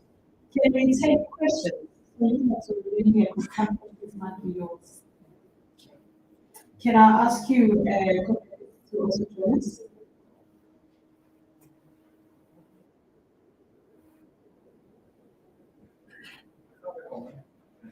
you have a comment? The online course is self-paced. It means that you can start and you can complete it at your own time. There is no time restriction, and also it's free to service. There is no cost for you, so it's freely accessed and accessible for everybody. Thank you for that point. We didn't know anything free of charge we will do. We'll take. Can we then open up for questions? Do we have questions for Abu Dababili or Pamili?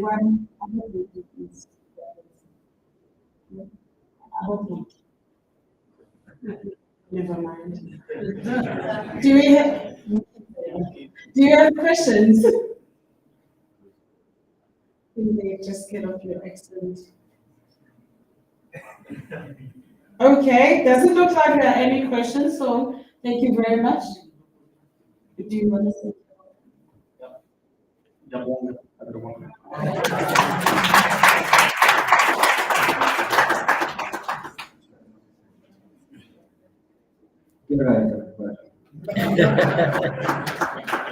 Thank you very much. Can we go for lunch? Same place as yesterday. We are due to be back. We're due to be back here 45 minutes. So can we be back by 1:30 German time? No, not African time, German time. Please, at 1:30 sharp, we will continue with our program. Thank you very much.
Sure.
Okay.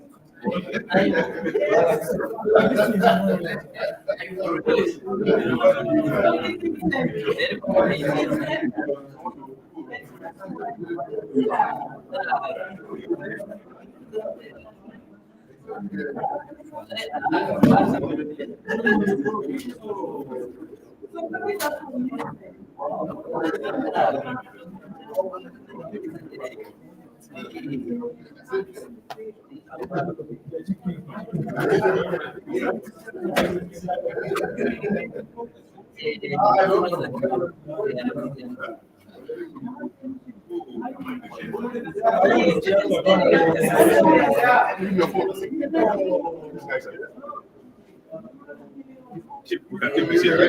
I have because I have anxiety. You're trying to solve my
I'm seeing the kiddies, one is malnourished. No, your house, we all don't know what language it is. So you just remember and tell yourself that you know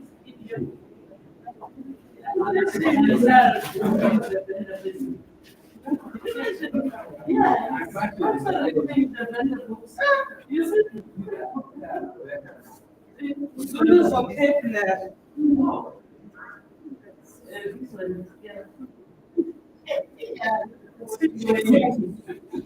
Wow. Imagine. Ashma loves Zulu.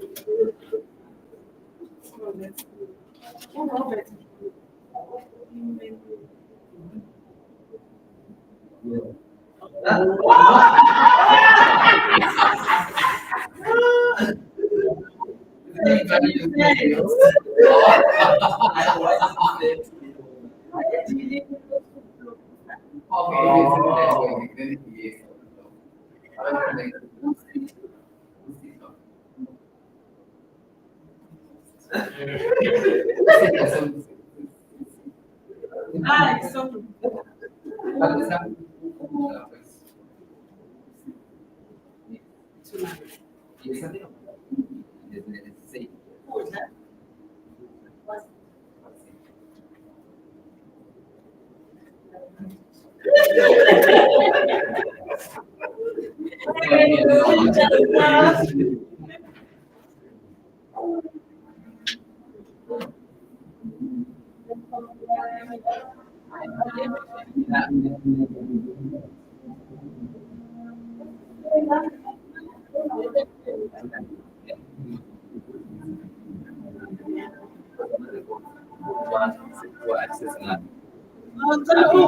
Let's share now. We are now downstairs. But ngoba wena ne-equipment.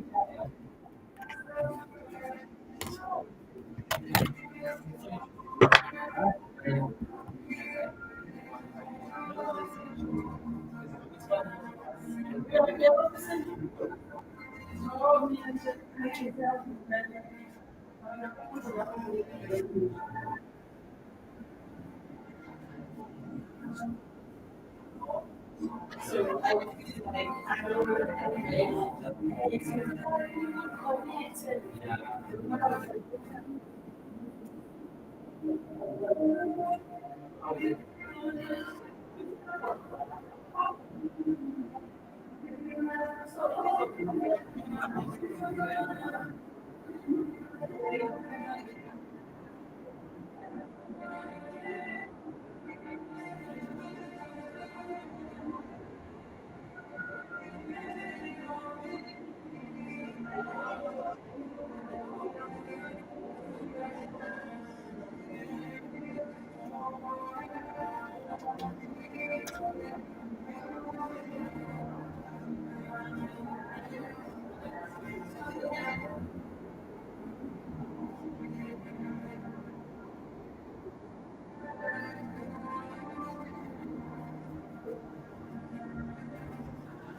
Sure. I'm going to have 2 minutes. You finish lunch in 2 minutes. I'll come with it after. Okay. Yeah. You go fast because I also want to go for lunch. Okay, sure.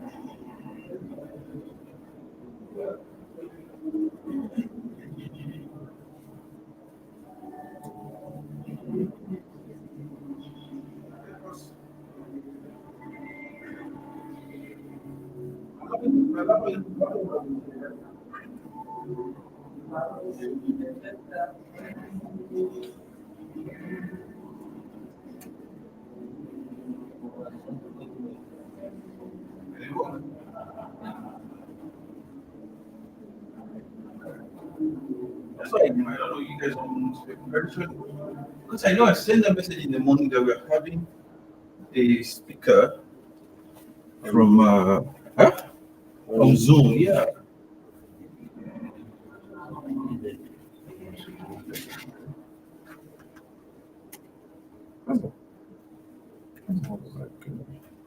You're still on Zoom? Yeah.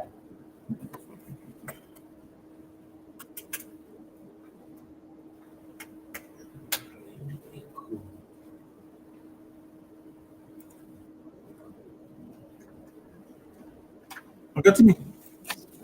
Say my lord, John. Suppose you decide to go to one. Thank But are you not going again?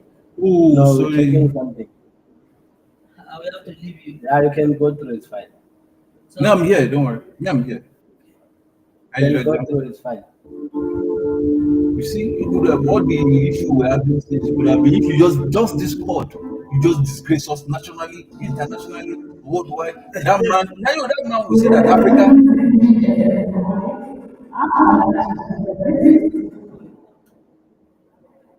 That man will just say like Africans don't know how to do anything. But anyways, You should have tested all these things. like their preparation is so poor. You should have tested everything. We can hear it. Playing now. It's playing, but you don't know this one. I You think only you know even that. put it on the group this morning. I did. RFI is it 5 a.m. or Yeah. I did. That there will be a virtual keynote. Please let's keep there. They don't take chances with sound like that. That's what I was saying. All these things. No, we say we no pay run and our phone we go use. But now because of we are paying for this. You don't take chances.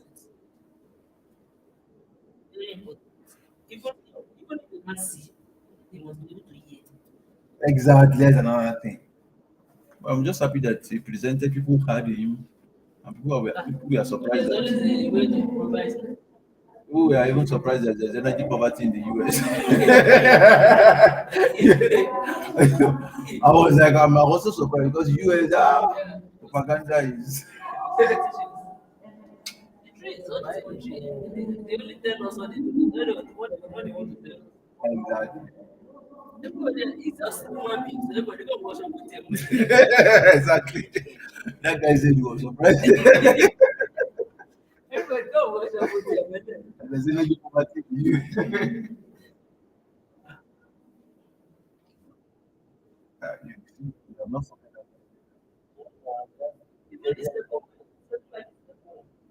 Everybody is not even working. They have two other mics there, apart from the one also. Hours for someone with energy. That guy for Bolo. You don't get a phone. Like, it's another, the guy that was there yesterday. This is not working, you know. This is an international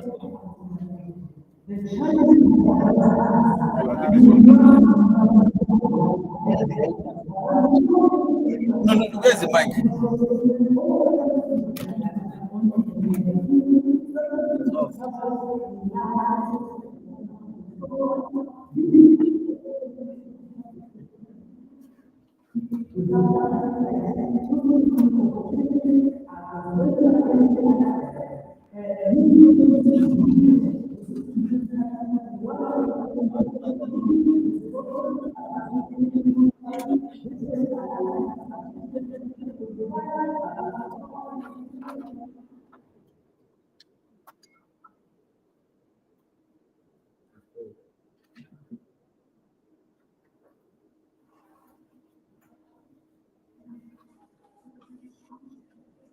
This thing has to work.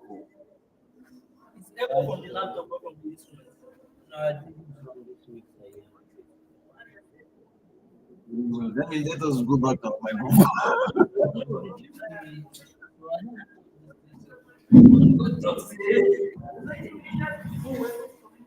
No, we just want to get rid of the echo.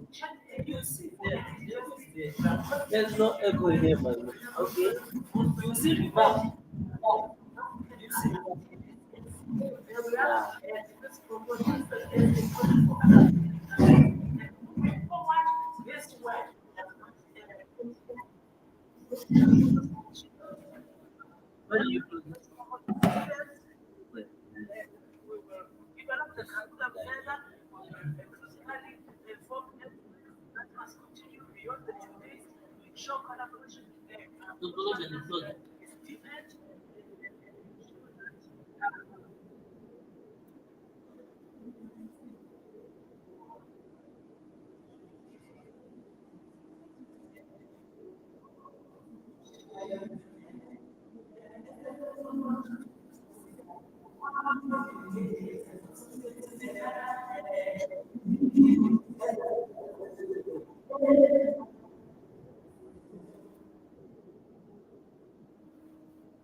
There's nothing.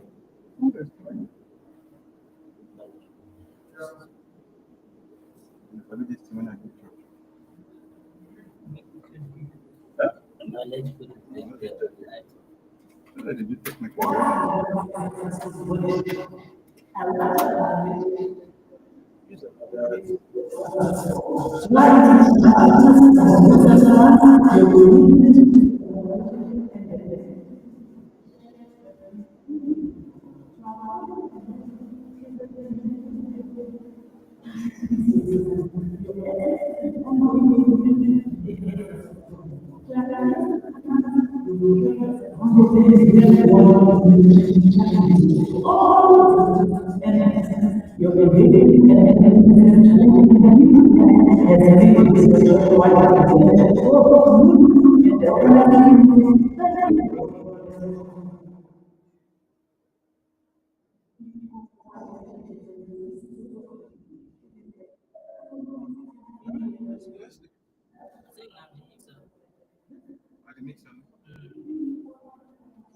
Another this thing is because I was telling that girl, she was saying that you can put protected on that stuff. Is it still connected to the speakers? If you project it from the stuff, then it Give me this one. Give me this. No, you can't enter there. You can enter. You is. So what we can do again, I will send it to this mic out. I will send it. Let's use this line. Since the mic is not echoing, let's use this line. Oh, the other one was there. Sorry.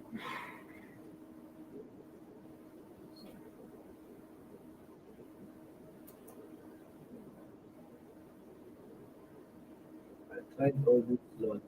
Only them don't do this. The line are not even.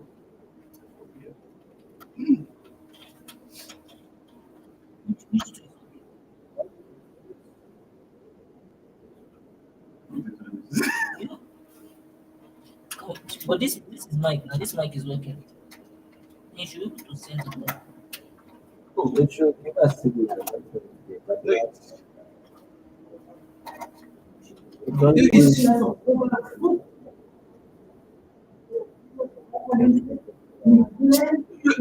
You guys, we have people. We have people.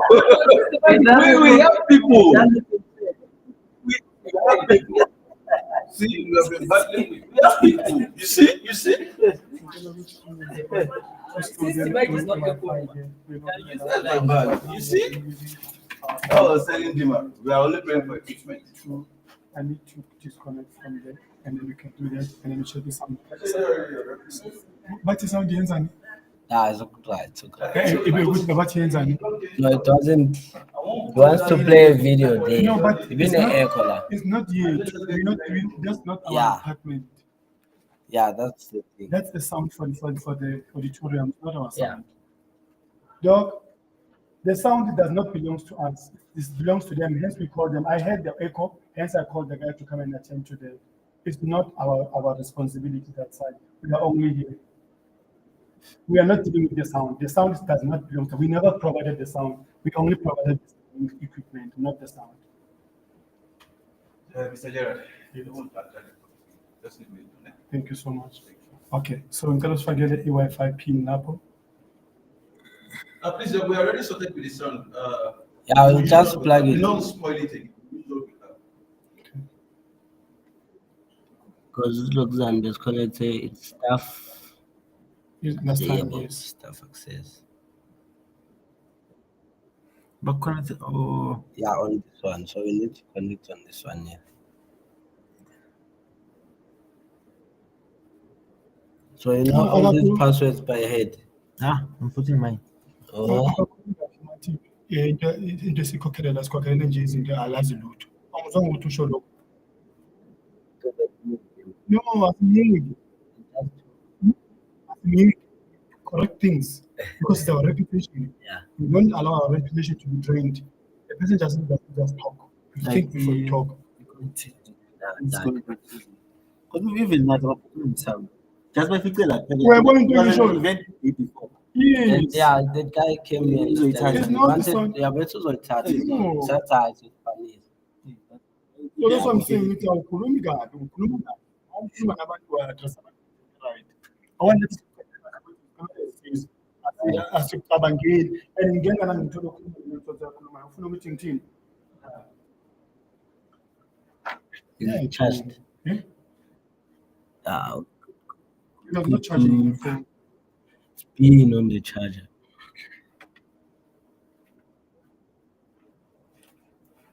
Ngifuna ukukhuluma nawe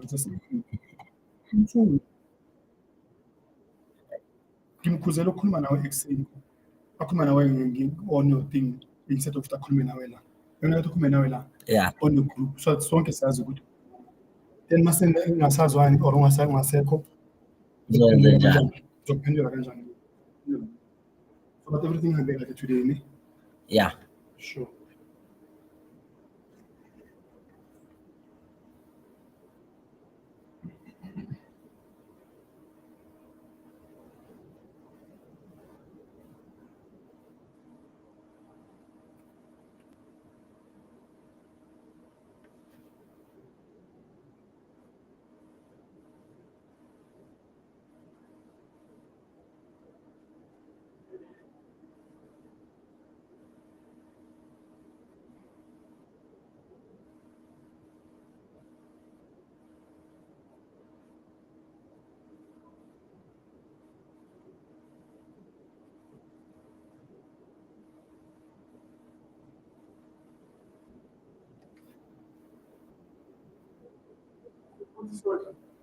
Yeah, I want to finish here. Now I'm checking the network. Okay, cool. 3 megs per second.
Ibrahim is in Arabic, we don't go now.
Oh, I'm coming for the photo. I'm just checking my bag here.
Tutor. No, I'll be there. Just how are you? Right yourself. I'm good too. Good. You are, I keep on forgetting your name. Rudy Peterson. You're Dr. Peterson. Peterson. No, Rudy. I'm Mr. Oh, okay. Are you going to receive an APK? Well, I'm stakeholder relations, so I'm all over the show. Ah. And yourself, are you part of the FEWS? Yes, I'm part of the FEWS. I'm part of the FEWS. Industrial mechanical? My name is actually construction project management.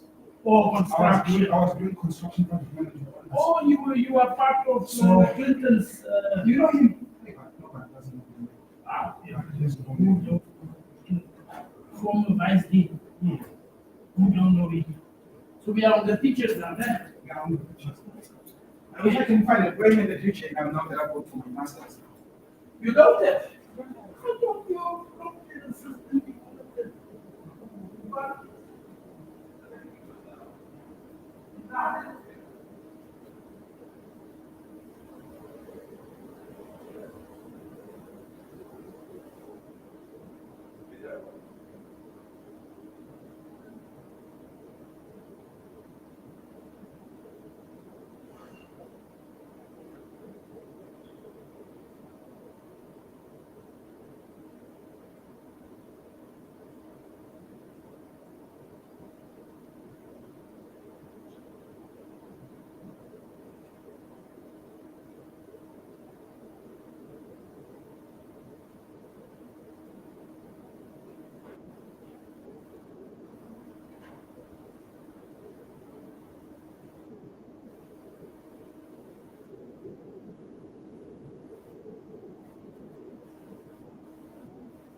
Once I dropped into Restream, and just got to the steps. Yeah. That's 30%.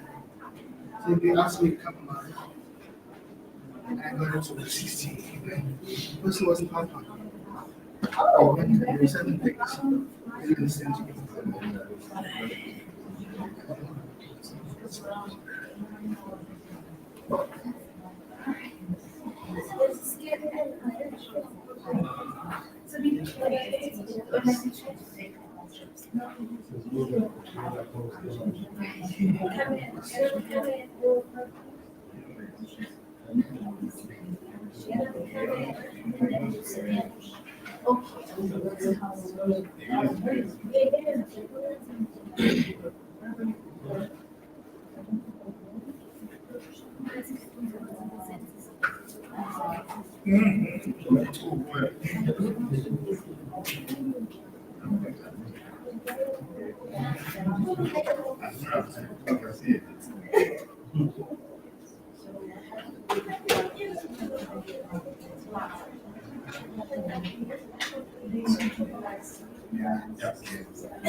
Late.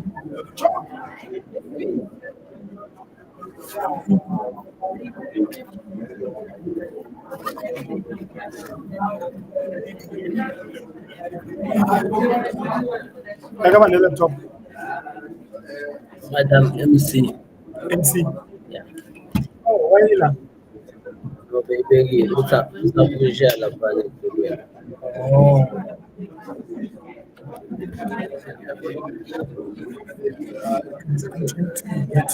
Just.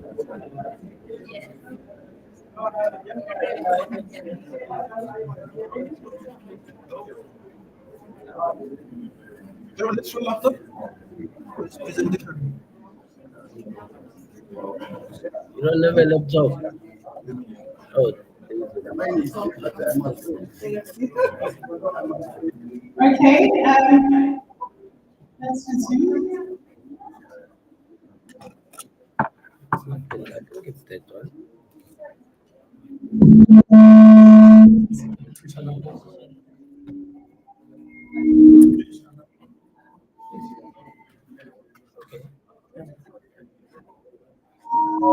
Yeah, I think it's because of that equally. Yeah.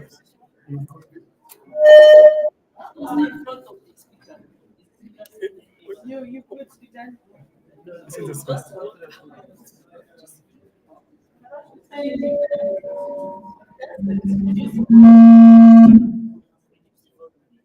the, because there was one like this yesterday. This is the one that I've been using. I think you just the umuntu was operator and Okay. Yeah.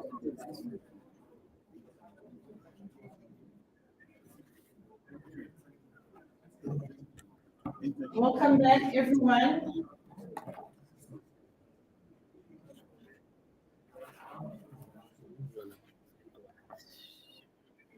I don't want us to continue losing people.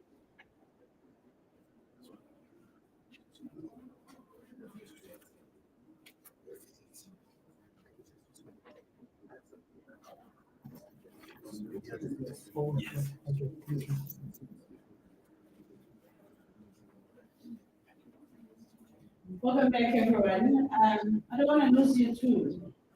You're okay now. You want to take your seats?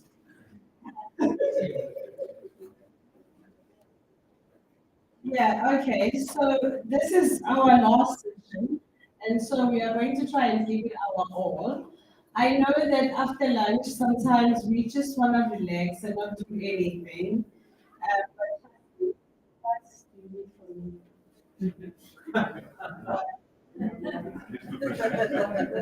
I haven't called you. He wants to dance, right?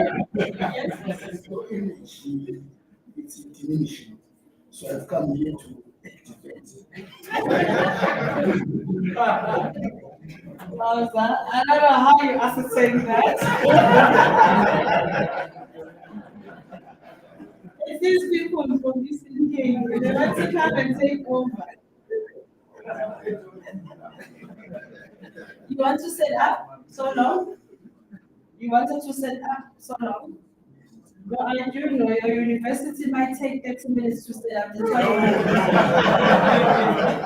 You want to do it now? I'll just move on the side.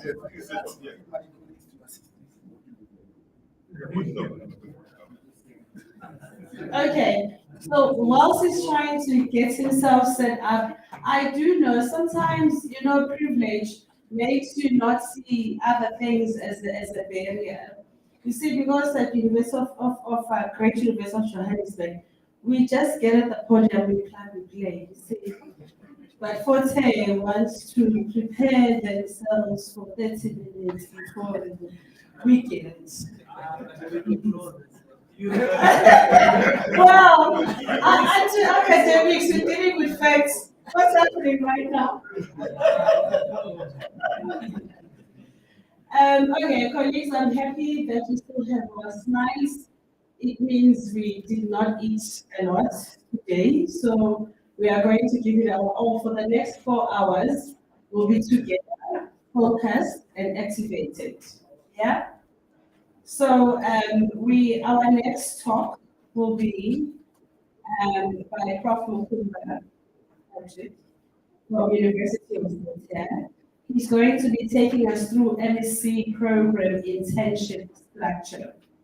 One thing that I must mention, when I was speaking to, I adopted Odyssey Florhorn Nicholas as a Mpise. So he then lets me in a secret. You know the QR code that you were scanning? You actually can enroll for free. Did you know? I sound like Chappie's now. Another Chappie's gift. Did you know you can actually enroll for free? And as you conclude each module, you get a certificate. Yeah? So please do that. I mean, it's really for free. Please do that. So that we can see if it's really something that's going to bring about the project. He says anyone who has a QR code, can they come to him and just scan it? It's available. So can we hand over to you? But now I know I'm not listening in Zanjani. I like the introduction of an introduction. And an introduction. You are an academic now. Because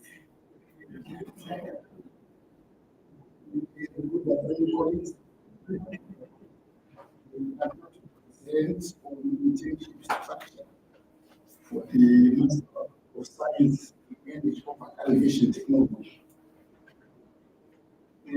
One of the speakers said, you cannot experience, you cannot start experience. But there's something involved in experience. So maybe that's what I'm going to outline what is required. So this is the outline.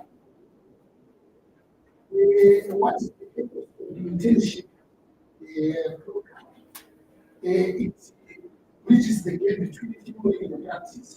It provides industry exposure and hands-on experience. It strengthens capacity to tackle energy poverty, align learning with South African energy transition. In fact, I was very happy when one of the presenters said, right now in South Africa, most of these things are not made here. I still remember I was doing a hydropower in turbines, turbine, and all these turbines. And I know that what happened to this one turbine defaults. And we had to call someone from Britain, you see now, and could identify the problem with the turbine, you see now. And it was very expensive, imagine the whole country, you see now. When there's a fault of a turbine, Kepler or Francis or Pelto turbine, we call someone from Britain. But you find that now it is necessary for our students to engage in internship, so that now they're able to solve the problems of the country. So we have a theoretical foundations. The internship is informed by 4 key learning areas. with experimental, also have linear construction theory, also have communicator theory, and also social learning theory.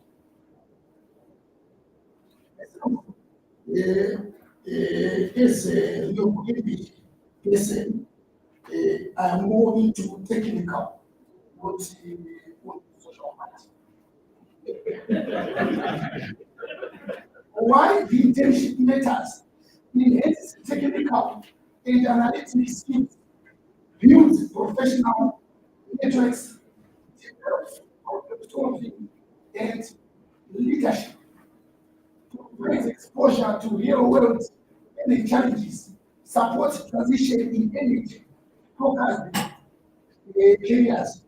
If I get now, we do my master's degree I was doing some students from electrical engineers and mechanical engineers.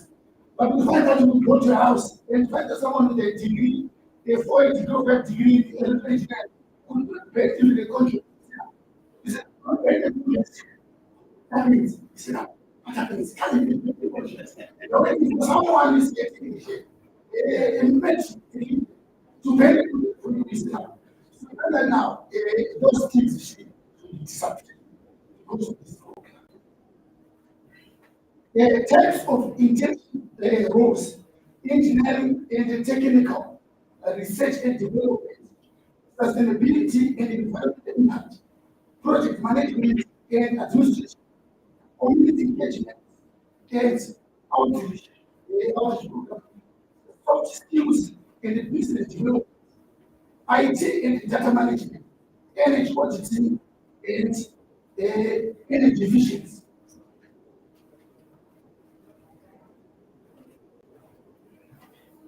Yesterday, I was asked a question.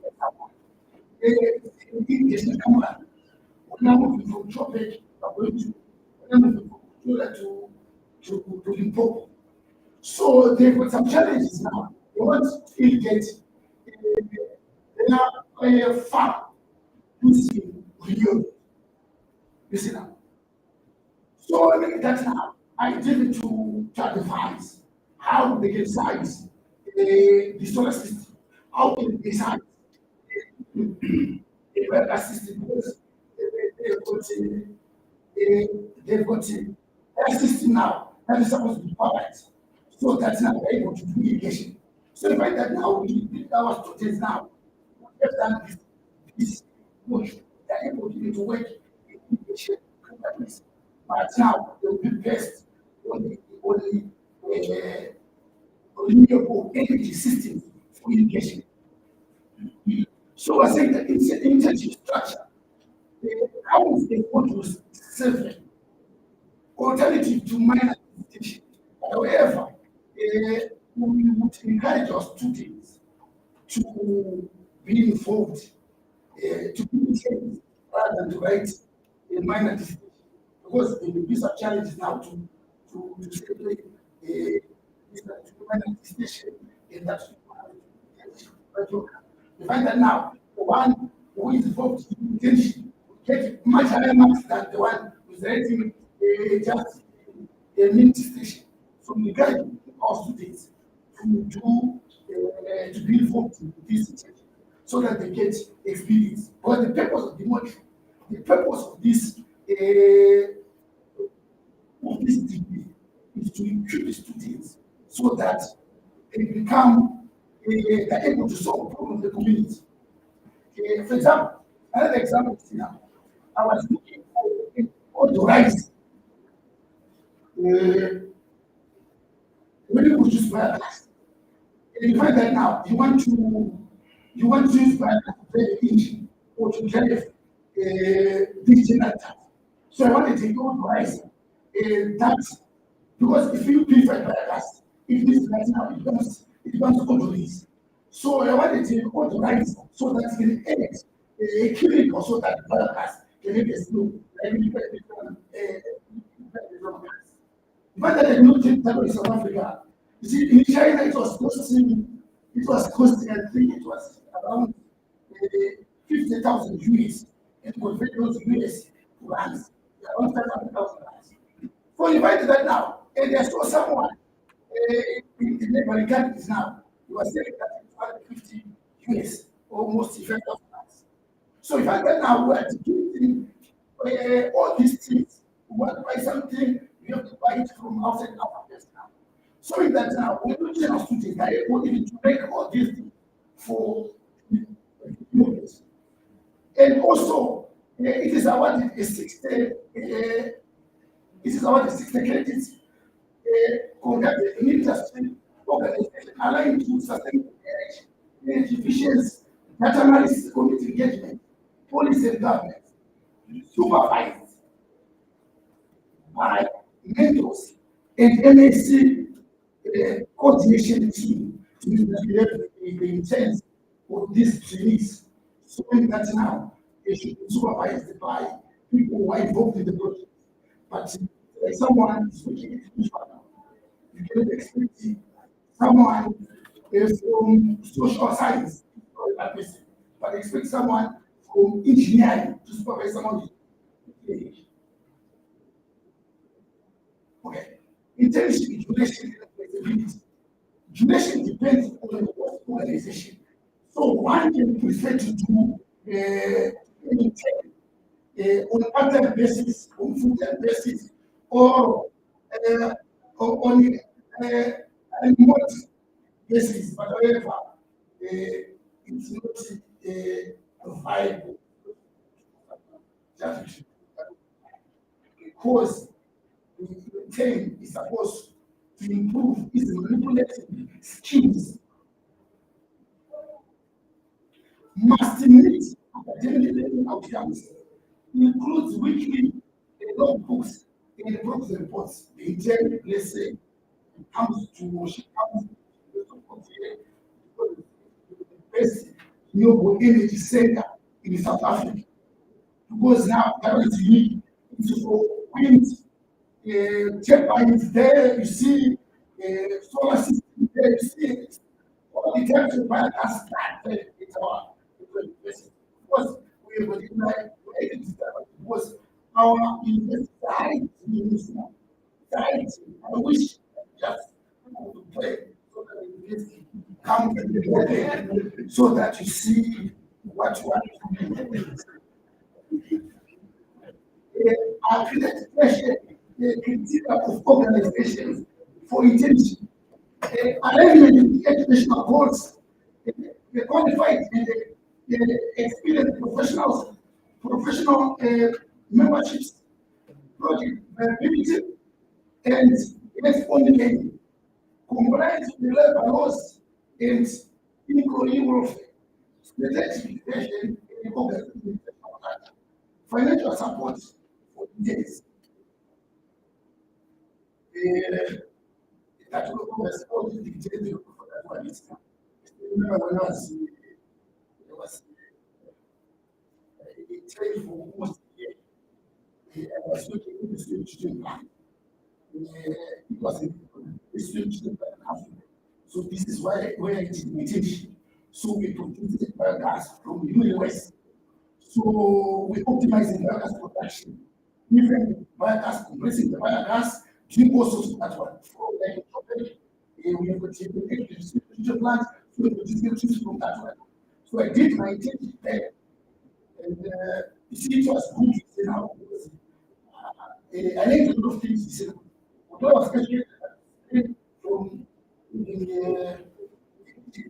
compliance with the university and the federal project, at the end of the practice, commitment to diversity, equity, and inclusion. Health, safety, environmental compliance, access to industry, tools, and technology.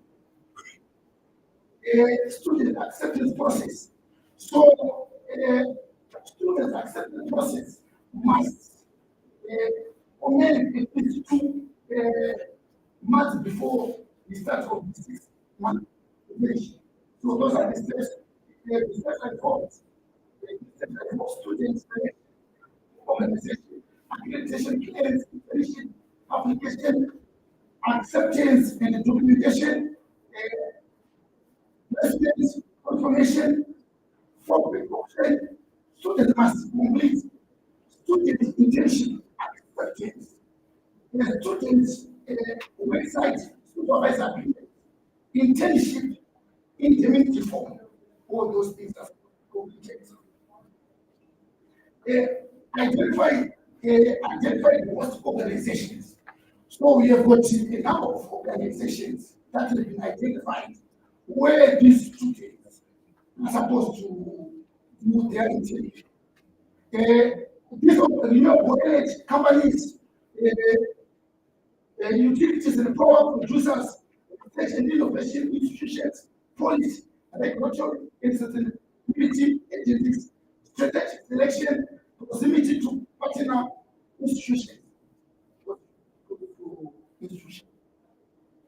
A list of hosts organizations, South African German Energy Program. You see now, in Victoria, because most of these organizations are in outside in the Vicina, in the Western Cape, Eastern Cape, in 3 or 4. So also yes, South African Wind Energy, in Johannesburg, Institute of Waste Management, in Africa, in Pretoria, Volunta, Adventure Corps, Kaya, responsible travel, Nordics Energy South Africa. So you've got more than 24 at the moment. So I intend to go and do the intention. But what I have noted now, you see now, these organizations that are favoring people from engineering, electrical, mechanical, civil. You see now, so we have to look for more organizations so that there is no way that an option of wind energy can say I want to go and join wind energy organization. I think that's going to be some options. I find the new energy technology. Meaning that now those ones now they can put other option. Join like the Institute of Waste Management. I think anyone can join that company. So you put the number of them is now. The list is endless. ESCOM Holdings, Sustainable Energy for All, Mainstream Renewable Energy Power, Energy Solar, Renewable Energies, Energy South Africa, ETF Neopos, East London Industrial Development Zone, Kappa Wind Farm. So all those are organizations. These are, as I said, in place. And listen up. You can check for my gas people, I gas consultants South Africa, energy holdings, energy production services. The fact that all hours to place in any of the organization. As I said, the in places here. So up to the national producer, solar, is kept up. Benefits to industry partners. This intends access to highly skilled MSc students, support with the research and project targets, opportunities to shape future energy production, strengthen industry collaboration, contribution to national energy transition goals.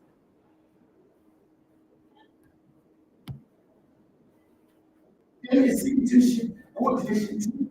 So the primary duties of the MSc internship coordination team will include accreditation of internship organizations, insurance of organization, accreditation trainings, allocation of internship organization, allocations, allocation of supervisors, insurance of business forms, oversight of internship process, continuous evaluation, because is intense, daily basis.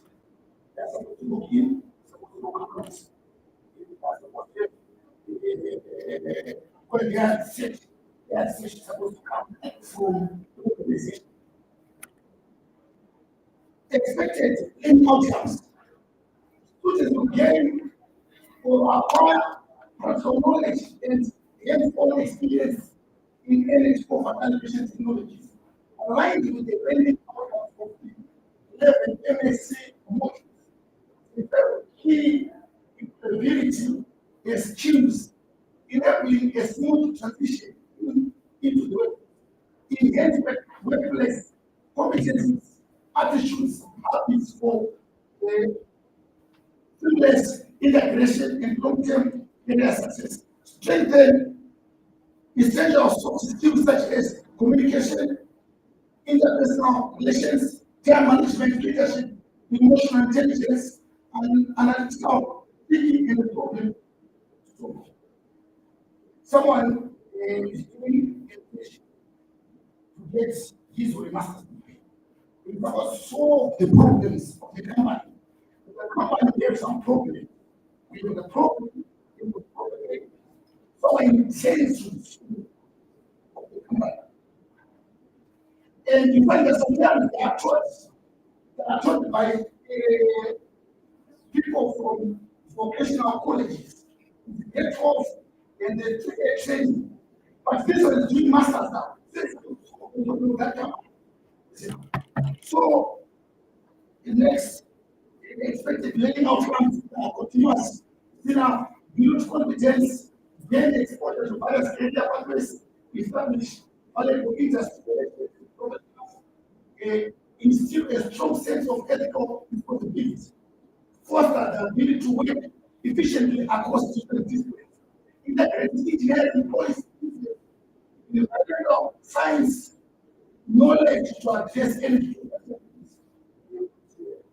and information, weekly blog, websites, reports, the internship, when I go there to write a report. What you have done, what information they've done, and also the internship rules and ethics. So those are the adherence to organizational policies, compliance with universal regulations, professional communication, and attendance. Approach to use of social media, yes, court and regular studies on meetings, and responsible use of resources to make a contact.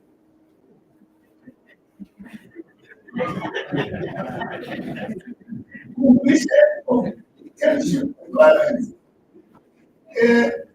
You see now, that's what I'm saying. You see now, what is the good job? Therefore, access energy. So when you job can consume our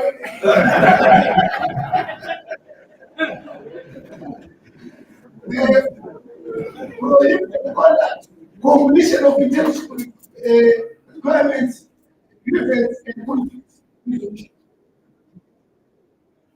And also, internship final results, capstone projects. So I say that now, internship calculates the capstone project where students, one, introduction and overview of the project criteria, and defining opportunities for statements, and how it will be used to access it. Module integration, internship activity integration, innovation and creativity, project methodology, feasibility, overview, SDG focus.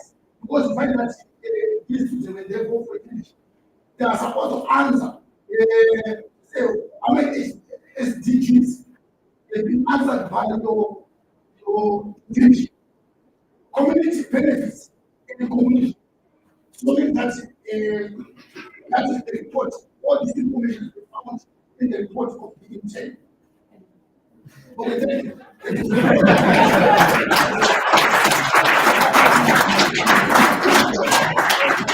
Thank you very much, Prof. Your energy is very very infectious.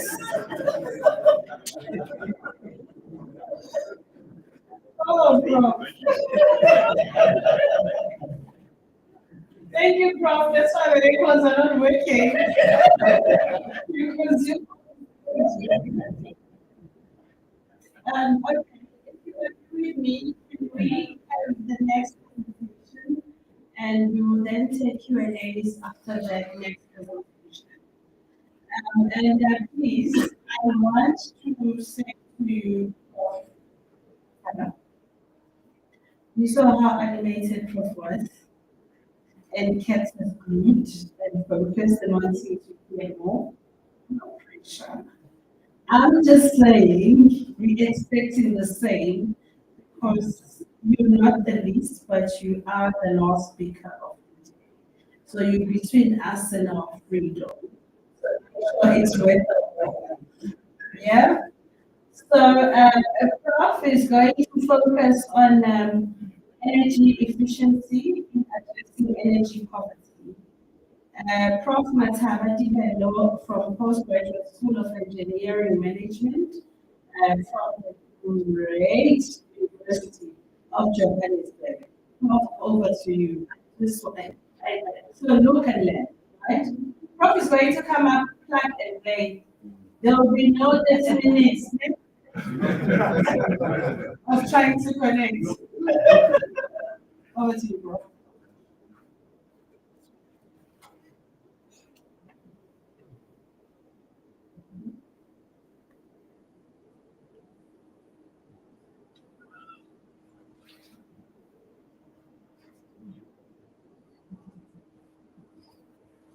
Yes. So the good news is none of us so the colleague of mine will be presenting. So yes, the name is Matel. I'm here to share with the colleague of mine will present. I was given a mandate less than a week ago. Who told me that I should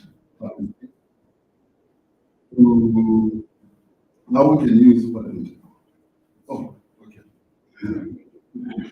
how we can use energy efficiency or energy efficiency technologies to tackle energy problems. So I remember a few years back when I was in another institution, he was doing this program on energy poverty. I was a bit surprised about energy poverty, especially when I teach people about the poor. None of that was to understand energy poverty. So I will go through several points. The first two points is my understanding of energy poverty of the population that knows exactly what that. And then I'll speak a bit more about energy efficiency and energy management tools. The background is so me and a colleague of mine, we normally consult on industrial energy efficiency projects. So the purpose of the talk is to simply demonstrate just how some of these tools that we use in industrial energy efficiency projects can then be applied on that to identify technologies or evaluate technologies in energy poverty. That alleviate energy poverty is. So I went and looked at the definition of energy poverty. And I saw four elements. It was about affordability, reliability, being safe, and being clean. So we need to access that type of energy. So I thought, okay, so what about energy efficiency? So energy efficiency, simply speaking, is about the ratio. The amount of useful energy per the input energy that you're putting in. So I thought energy efficiency can then be used to at least contribute to the three dimensions of energy poverty. Affordability, that's one, reliability, and sometimes scale. And so I also then said, okay, I will look at urban households, how urban households in South Africa can then be used. I went and looked to assist myself and I found out that in fact in the period where we are having climate change deepens energy, which I thought was important. We want to go so not all of these issues. So I do energy management consulting. So in energy management consultants for industries, we use this route to try and solve our problem. So our problem today is energy poverty. So we use this loop, which is guided by the standard ISO 20001, which speaks about constructing an energy management system. So I thought, if you look at a household, we have to think that households are also operating in a management system, but only very small scale. So typically when you want to, in the company, when you want to solve this energy issue, or you want to enhance your energy system in the company, you go through the two steps. You go to management. This is to be the father of the household. You must commit towards this whole thing. It always starts with you understanding your needs. You go on to plan and the rest, all go through it. But what I wanted to point out is this same loop applies. We can adopt the same principle. And it always starts with positive, understanding what you have. Now, the energy efficiency intervention. So typically the type of projects that you do is to, in order for you to understand what type of technologies you want to bring in, you need to understand that you are creating, you are trying to find potential solutions to the problem. Multiple solutions from which you are going to select. You are trying to get a basket of solutions from which you are going to select the most appropriate, which are the technologies. So one way of thinking about it is one of the frameworks here. It's called QUIET. The inventors of the framework were those supervisors. So you know that. So the idea is, if you look at how to achieve energy efficiency, you can do it at multiple levels. You look at what's that? My pyramid. It's not an Egyptian pyramid as well. So it starts with the technology. You can either change the technology, you can look at equipment issues, you can look at operational issues for performance. My colleague at home will just demonstrate with a small, with how we do this. Let me move on because we want to go home. So energy efficiency interventions are forms of retrofits. Typically the project is you come into an energy system, this is our household, you see what's working and what's not working, and you think about the technology that will be appropriate and see if it makes sense to retrofit that technology. So typically this would be a multi-dimensional problem, and you will look at your economic benefits, technical benefits, but since I'm from engineering management now, I will also look at the psychosocial issues. Sometimes people just don't want to change the way they do things. They can bring a good technology, but if they don't want to change the way they do things, it won't work. So in that technological dimension that has to be, which goes with the behavior, there are those social issues. If it seems to be something that's not society, then not many people want to do it. So it means all of these technologies have to be evaluated against the settlement. So in this case, I'll show you one of the basic strategies is simple payback. How much time will it take for me to buy this technology, put it in my house?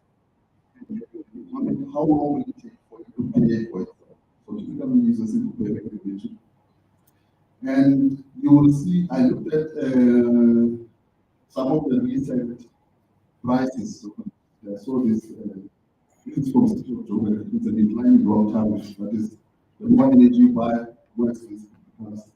And I could see that the 2024-25 tariff, you can see that we are around 2 reds per kilowatt. And this is for indigent families. These are families which we say they don't have enough income. So this is the tariff that are paying for electricity. So it's really, really hard. Now, so I took data from a survey that was conducted by this UCT research group that looked at different urban households with different responses, all of them. And what I want you to see in this table is Ron Bekwenta. I'm a teacher. So I wanted you to look at this in particular. What is just this income? You see that this amount is spent. On average, people are spending 907. That's in rents per month on energy, according to the survey, which is really high for them. If you convert from euros, yeah, that would be nothing. It is something. So this would be then a typical profile of the appliances that they have, these households. So you will see here, for instance, what do they own? A lot of people have TVs, you can amount with heaters, fridges, and the like. So if you wanted to solve the issue of affordability, how to make energy more affordable, you will look at those appliances and see what are the specific interventions that you can put in giving the same service. So in summary, all you can see is the amount of appliances that are used, but lighting, cooking, and refrigeration accounts for the biggest energy use. So which or what are these applicable technologies?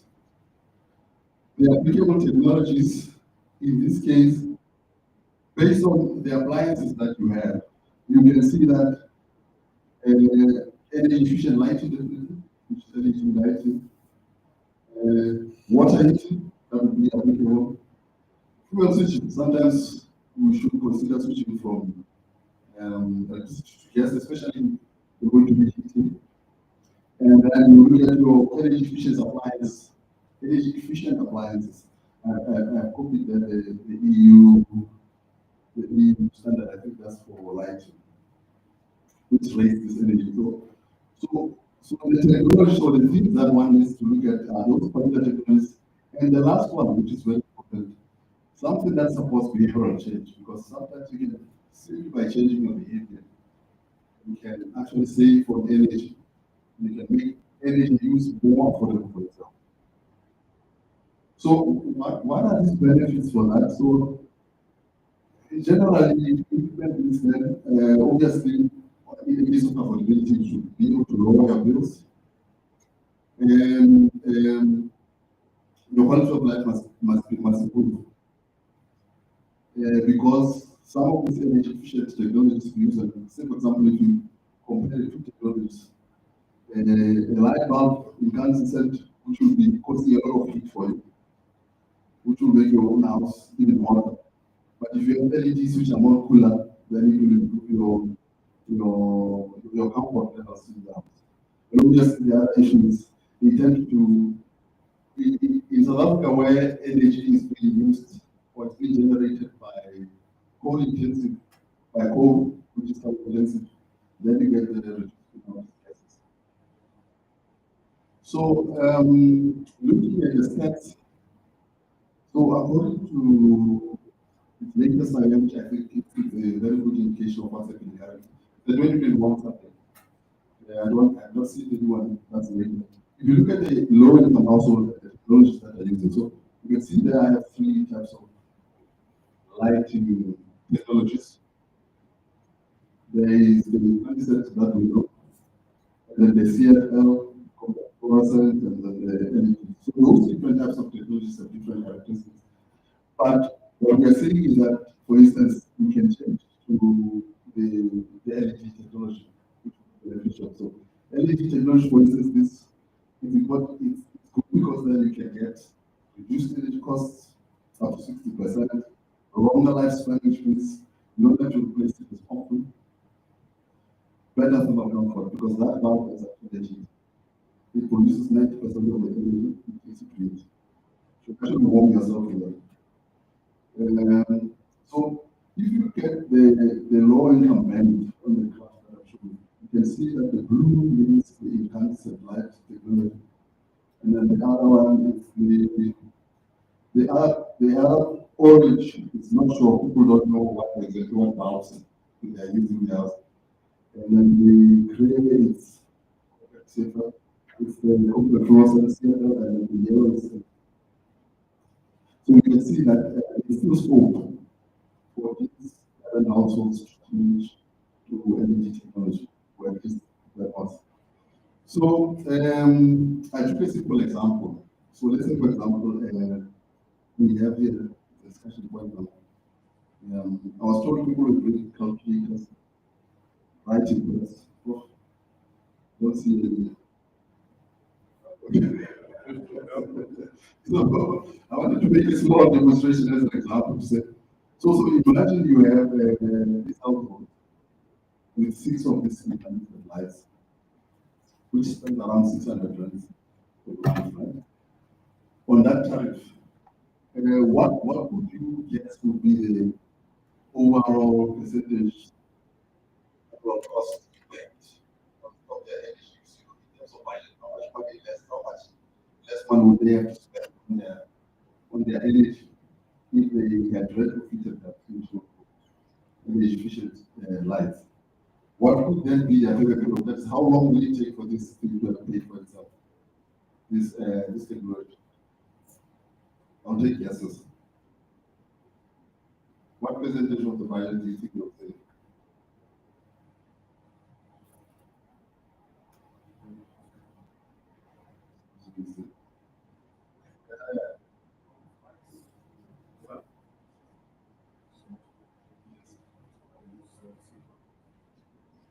Yes, 20%. Oh no, you have your 61 lights in a household.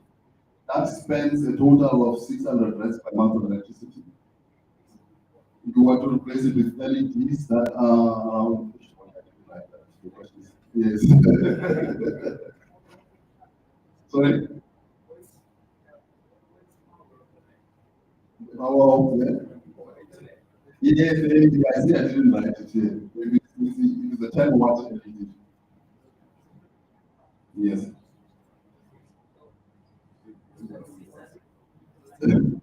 So they spend that much money, right, overall. So obviously they don't spend it only on lighting, right? Yes. So I think it would be harder for someone who's using euros to get a good estimate. But yeah, if you think about it, the question is not it.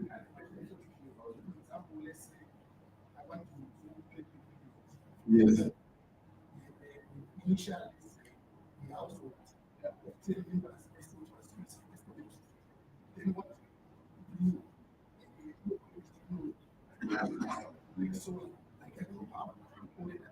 Now it's easy to calculate the payback period. Because you calculate how much energy, for example, this is when 10 counts. It's in the house. Then each count produces 10 kg of copper. Then 1 kg of copper is equal to. Okay, let me explain it. Let me explain. So you have got, you want to change from 60 watts to 10 watts, right? You don't have the full information. I know what you're saying.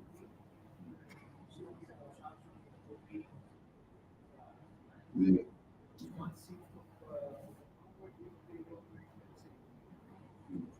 No, I was just saying, assuming the budget is not only for lighting, so you are using light. There are monthly household spending on electricity fuel. So it is not only for lighting. So because roughly speaking, these households that I'm looking at, they spend, this is something how much they spend. So I say, so you typically have the number of bulbs around 5, 6 in such a household. So if you were going to change from 60 to 10 watts, I just wanted to say, can you guess how much, what percentage of annual savings they will do? Yeah, I don't want to pose the problem. So I took a small calculation, so for instance. So if you look at it, you will see that in Kansas City, 60 watts, how long are they on? Roughly 1.5 hours they sleep. They don't sleep at late. And so that's how much energy they use per day. That's the LEDs. You take that, and the difference becomes the savings.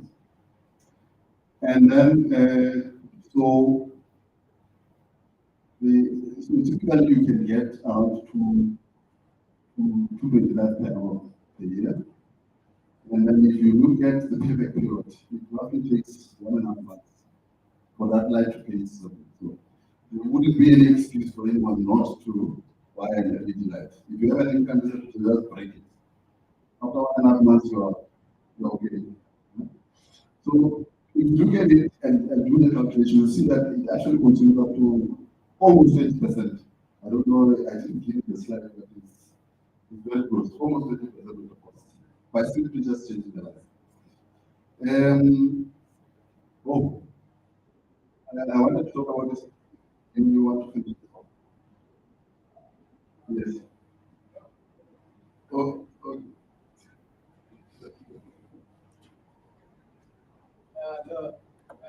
Let me say me from Prof. I will just continue. I think, by the way, my name is Romakat Malachi. I'm a Prof student. Yeah, you look like we still have the student. So, I just on the framework that as an example, the point framework, T2,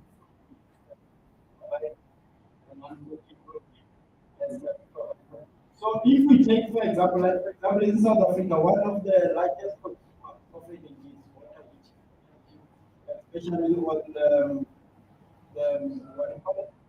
Middle class, even on the higher end of the class, is still at a lot of. So if we take that example of alternative and try to apply this point framework, you can see how maybe it will make it clear how to take that point framework. So we look at, for example, on the technology. So you will say changing the technology from the solar organic fuel. That's the technology. In the equipment side, maintaining the people like using the data, get the user bracket, so that you don't lose it. And also operation on area level, normally put you want to put your timer. So normally when you switch your data on just before around 10 p.m.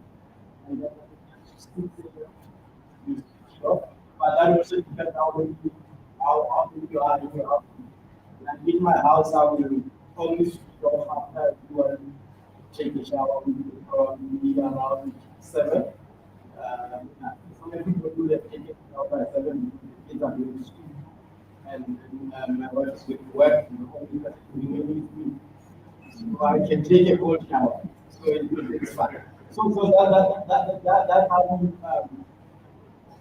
apply. So the timer, maybe if I digress a bit, it worked well for ESCOM will carry it, because if you switch off just before the morning peak, it really as play a role in load keeping in the past. Taliban also a mass rollout program for the where ESCOM gave people time, which was pretty good.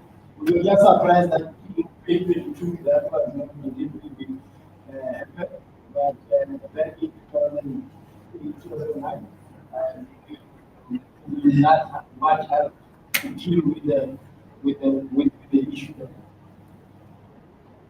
So no, this is just a pattern like your water heater demand water. You will see you normally have a high peak in the morning and then you will have in the evening. So normally this, I don't know in Europe, but they use these are typical ones that we use in South Africa. There is one where they the check is you fill with the gold tank, you just with the color. That's basically the one I like, but that one also tends to be a bit more expensive. This one will become a bit cost effective. So for most households, they will have a normal household will have one visa. The people that people are not going to poverty, the people will probably have one visa. If you've got two visas, no, we're not talking with you here. That means you are not. Yeah. These people have two visas. If you only have one.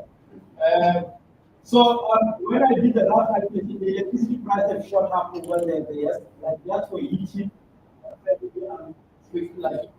and a year just mentioned the money for heating, not for the total. So that's for the hot energy. And then what would like if you switch to solar diesel, what would be the overall economic benefit? Especially in the payback period. Obviously, you will remember the payback period will always depend on which type of device, like which user device. Some manufacturers are very costly, some are expensive, some are cheap. But that will also come in terms of issues, which we will maybe discuss later. So we make the following assumption that the water, water will come and come, and then you want to use normally at 55, 60. So that's how normally the case is setting. So meaning the energy that you will require there using this formula will be like 9.55 kilowatt hours per day just to heat. And then here I try to put together the electric geyser, the solar geyser. So like in the electric geyser, you will be 9.55 kilowatt hours. And then the energy that you require a month is almost 300 kilowatt hours. And then you spend 828 minutes just to heat. And then with your normal, with your solar water heater, so this one I took the solar, the one with backup element, so that you can still use some sort of like a bit of energy, but they will save it. So the energy that you require moving from 296, it will be around 87, and then also your average monthly water heating cost will go up. So the savings that we are expecting is around 600, that will be 585, and then your yearly savings might be around 7,000. If you take the cost of the heater to be around 21,000, right, that's probably around 1,000. So then your payback period, you are looking at something around 3 years. But like I said, this will depend on the price of your visa. It can differ. So I felt 21,000 I looked at the market, reasonable one. I looked at some names that I feel that are repeatable. That's how much they are costing. But you can still get what I've seen that are at 18,000. I'm not sure about the quality going to go that good. And then the reduction, the energy savings that you are looking at just for the water heating, you are looking at 70, around 70%.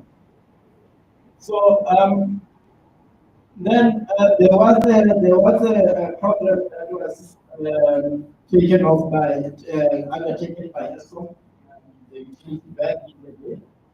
I think now the problem is run by the Department of Energy, but it used to be run by ESCOM before. So when they will have a solar water heating rollout for residential, so what they will do in the low income household, they will actually install this solar heaters for free. We used to call them low pressure solar heaters, so they didn't have to back up element. And then when you go to the middle income houses, you will put what we call high pressure. The high pressure will actually have a backup element. So I was at the University of Pretoria at the time, so I did a lot of assessment of the systems all over the country. So there were some things that from that engagement that I picked up. In terms of the energy demand savings, I would say there was no doubt there was energy savings and demand savings. And even this had to stabilize the grid at the time. because the problem it was really a problem. I think at the time when I joined, there were retrofitting around 80,000 users. So that was actually a very impactful thing. That also happened with the timers as well. Timers. There were a few when they were putting the solar blankets. So in terms of the energy demand, I don't think there was any issue, and we realized that the issues that we have, especially on the low pressure solar demand, was installation and some household was not good. And also it was because that the roofing structure of the inverter was also not strong. So in terms of maybe the positive in terms of the installation that my people the company is higher than locals, so there was a bit of job creation from that point. And then also in terms of the technology, whether the high pressure versus the low pressure, whether the high pressure is a better system, but it's also a very will be expensive system. And like I said, back then, the low pressure system was given for free by government. I haven't actually seen one in the market, the low pressure. The high pressure, you had to, there was a minimum, actually it was a subsidy. So you have to pay a little bit, but majority of the money was subsidized. In some cases, it was really paid. One of the issues that we've seen is that after the installation, especially for the low pressure solar systems, was actually the maintenance of the systems of course. There was no coordinated approach to actually meet people who can come and install and maintain these. Okay. Okay, no. I'm still within my time. Okay, I'm not gonna panic. Thank you. So some of the challenges of this energy efficiency technology in financial areas, the people that we are talking about, the household we are talking about now, money is always an issue. So people will struggle to adopt some of these technologies. And then we always thank the likes of ESCOM, the Department of Energy and Electricity for doing some mass rollout where we issue some of these technologies. The behavioral aspect, household behavior and energy use pattern strongly influence the success of energy efficiency interventions. I stay with people in my house, I have to put timers because the people will never do what you tell them to do. You tell them to switch off the geysers, they not. So you just put a timer and switch off the geyser. Because now they don't know how to bypass it, I'm still saying, up until they know how to bypass it. And also, information and decision making vary. Sometimes there's limited information and complex decision making processes in the household from a good people making efficiency measures. That will have talk also the matter of awareness. Sometimes it's just a lack of awareness in terms of technologies. For example, I feel that adoption of gas or switching to gas from electricity to gas just need a bit of more awareness. And also, we are seeing go back to the top in terms of policy and program alignment.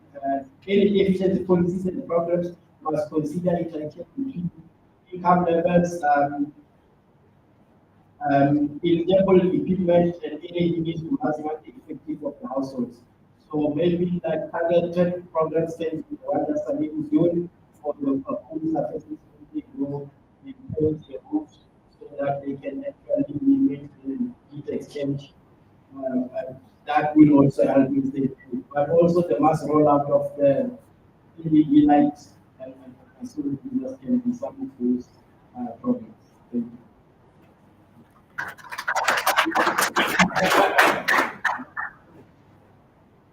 Thank you. I had to be consistent so that our visitors don't think I'm not funny with you guys. Thank you very much. I think you did well. You saved the time as well. I didn't want to lose people. Please stop looking at your watch. Yeah. So yesterday we agreed as a team we're not going to lose. And so, but why I lifted up you talking, it's because you're quite practical also in your solution. So I thought it would benefit also other people that are here in the room. So with that, thank you very much for your presentation, engineering management. We appreciate it, and we appreciate you coming through to share your insights with us. Now, I want to move on, before we get closing remarks from our DVC. I have someone who has requested that they share a story about the impact of this. Can I get you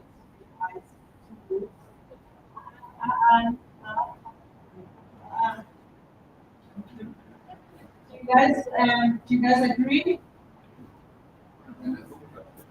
They say please, it lasts for 3 minutes. Yeah? Fine.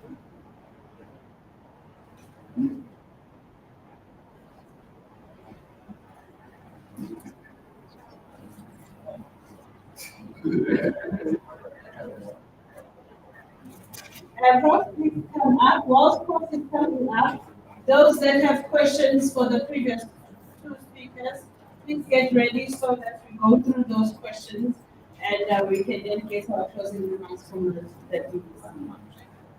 Timing. Yeah, good afternoon again. In fact, I thought about this because the program director has been doing about 3 weeks, a song. I thought maybe in view of a song, I wanted to say something. In view of the song, in a song, of course, you repeat the song. The same song. So I'm the story that you all know. Now, this is about impact. The story you may know. It says, at one time, people on a beach, there was a young man, and after the high tide, starfish were washed onto the seashore. I don't know starfish. Millions of people. So there was something I heard about goes around. Now this young man kept on picking up the starfish and throw into the ocean, back into the ocean. He did that. And the guy looked at him and said, what are you doing? He said, I'm saying this. Because if they are left there, the starfish are not what, they will just try in the sun and die. But this young man kept on throwing into the old man said, older man. Older man said, what are you doing? There are millions and millions. If you do that, what's that? He said, one more and say, I may not say all those, but for this particular one, I quite remember. And he do that. For this particular one, this one, I want to make an impact. I don't care about the millions, but this one, I make an impact. So it's a story that we can talk about individually. And for this very important program, what that is acting and make an impact. So I wanted to tell you a story that we all know. I wanted to remind the police. I told my it was so what have you what you've done? We cannot get an impact. I remember which says, Makasutoma, Namarina, Makurabe. One would do that small thing. It's better than not to do that. So we have a lot of knowledge that we don't use. That is the phone. And don't do that small thing all the time. They are that. So let's be disruptive. In the book 30, book 30 is reasonable. The big companies are blocking change because they are more powerful. So disruptions cannot always be done. It goes with the situation. So there's a place where disruptions have been done. The evidence for using tools, like I said different. They are used everywhere. Even the taxes they use to get money and money. It's amazing. We have motorcycles reaching every corner of the country, even the rural one. because of the phone. All you have to do is like a Uber. All you have to do is just call and they come to your door because of distraction. So let's start. Somebody say, inspire, aspire to inspire before you expire.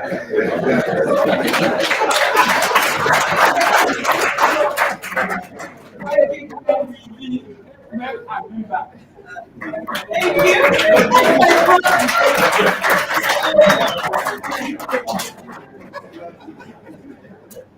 Thank you, Prof. We ended on a great note. Love the story of impact. Can I check if we have questions for the previous speakers? I think at this point, go ahead. All right.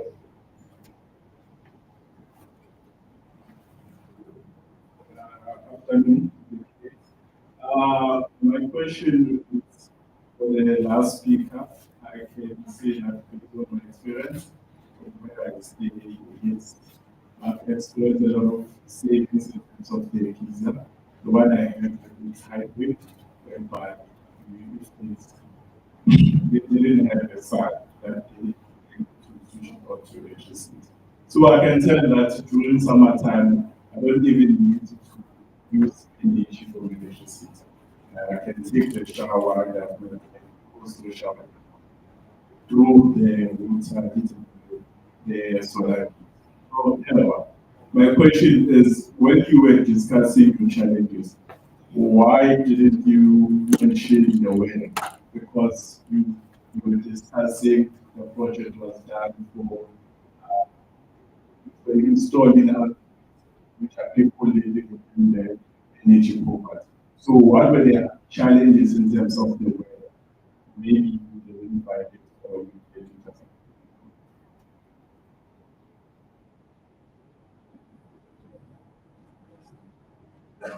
No, thanks. No, yeah, the weather, when it comes to solar, anything from the weather is always a challenge.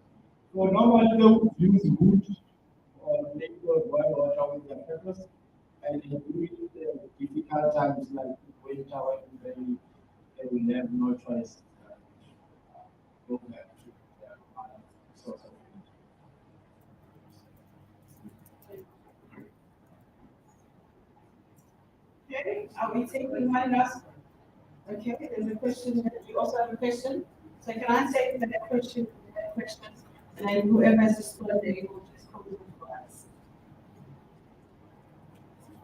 I've got one question, but I'm going to break it into A and B. So the first one is A. I wanted to pose it to Prof. Mukumba when he was talking about indemnity of the students. What do you advise them? Is it institution or the company to which they're going to do internship? That was part A. Then the B part, it's not really like a question to the last speaker. When he was speaking, when he flagged it with solar water heaters on the RDP house, I just wanted to say that when I worked on that project, I discovered one thing, that technology, like what I've been saying as speakers, that technology, we are mainly the consumers of technology. I discovered that those systems that we're using by then were not really designed for African content, because it comes already with the pitch angle, and I googled that pitch angle, it goes down deep into China. And then that's why I had a problem with it when I was working with the ESCOM for those RDP houses, audit, solar audit. I had a problem with that one. So I want to say that this is where now this program comes into being, to say we must not be just consumers of technology, because it has never been designed for us. A typical example is that one when you fly it. Thank you. You're from Forte, and you're asking Forte.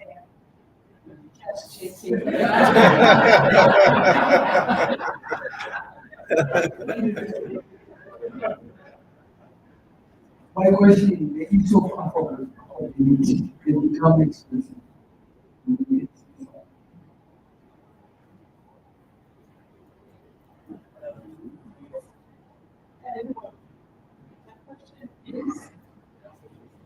Affordability of the community. More expensive. Okay, so we're going to start with the part at the back and we will also give you guys. Is that okay? Thank you very much for the question. We have the answer already. We have the answer already.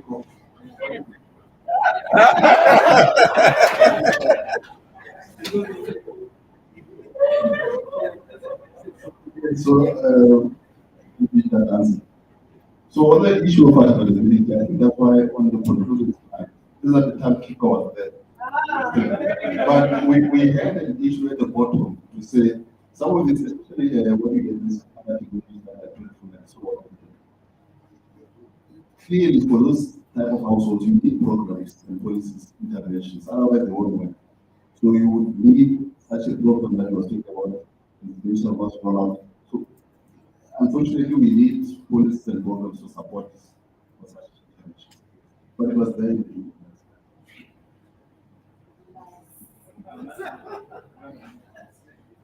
Thank you very much, Dr. David. Are you ready for us? We are now going to just play the closing remarks from the PEC. You just let me know when you're ready. Just looking back at the program and looking at the reflections, taking our reflections into consideration, I think these 2 days were very beneficial for us. I think we unpacked a lot. We grew from how we started in the morning to where we are today. We connected. We saw where we could action. We aligned our governments as well as our offering. And it's not just going to be a talk shop, but it will be practical and implemented from Nandi. And we're looking forward to when we come back here. Well, I said it right. You know, yesterday I called him Nandi. And that's why I'm saying, Nandi means nice. Not like looking nice, tasting nice. So I called it a nice taste. And someone when I said down said to me, he's not a nice taste, he is a Nandi. So I don't know why I got it wrong, because I've been saying it for some time. We also, colleagues, whilst I'm saying it tastes nice, one of the organizers is Dr. Love. There's a lot going on here. It's Dr. Love, it's Prof. Nandi, it's a lot, but we survived it. So thank you very much for the focus, and to those that are traveling back to their respective countries, thank you for embracing us with your presence, not just physically, but also your state of mind, sitting through, even though, Prof, we were losing people. Professor, I'm focusing on the effort. Even though we were losing people yesterday, but we survived. Yeah? So colleagues, can we give our colleagues from out of the country a round of applause for them?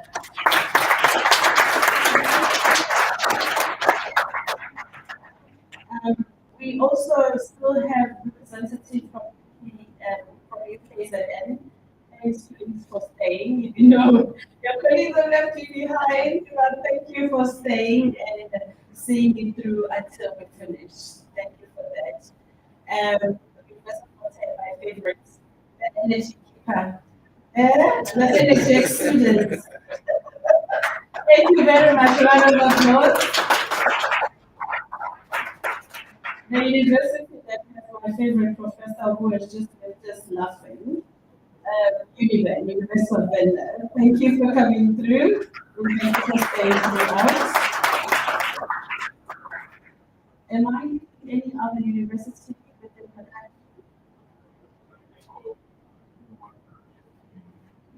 Yes, I just called them collectively. So I'm told Metropolitan College, Reed Lab, UCPP, round of applause for all of you. Yeah? And last but certainly not the least, congratulations to the great University of Johannesburg for hosting such a great conference. Thank you for that. We're going to just get a word from our DBC Research and Innovation from the great university. After that, let's call it a day. And I think you have a meeting back here tomorrow, a project meeting. And for those that are attending, please stay. Thank you.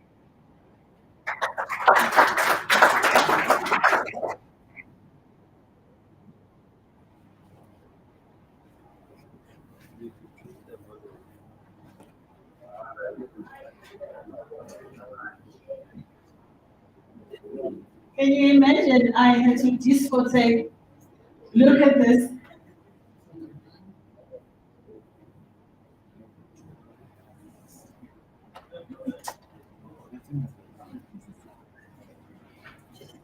What did you do the last time?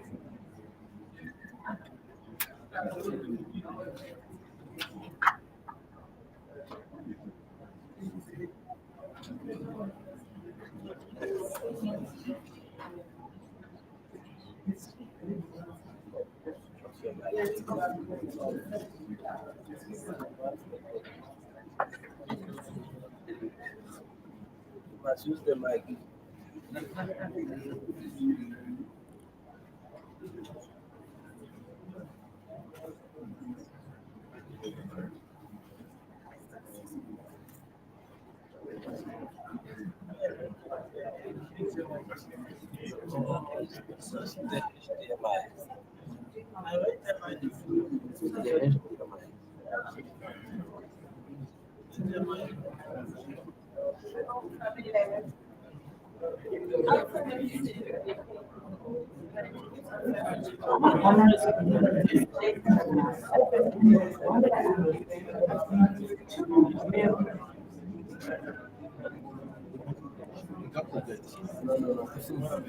The HDMI.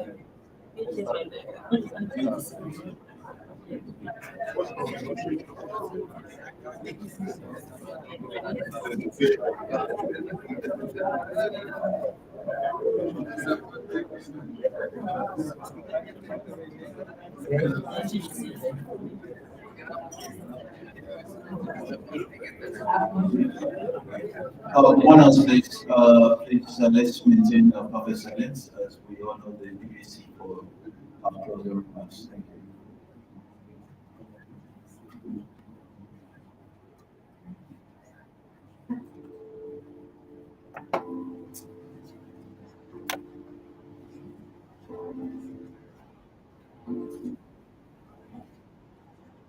Good afternoon, distinguished guests and colleagues.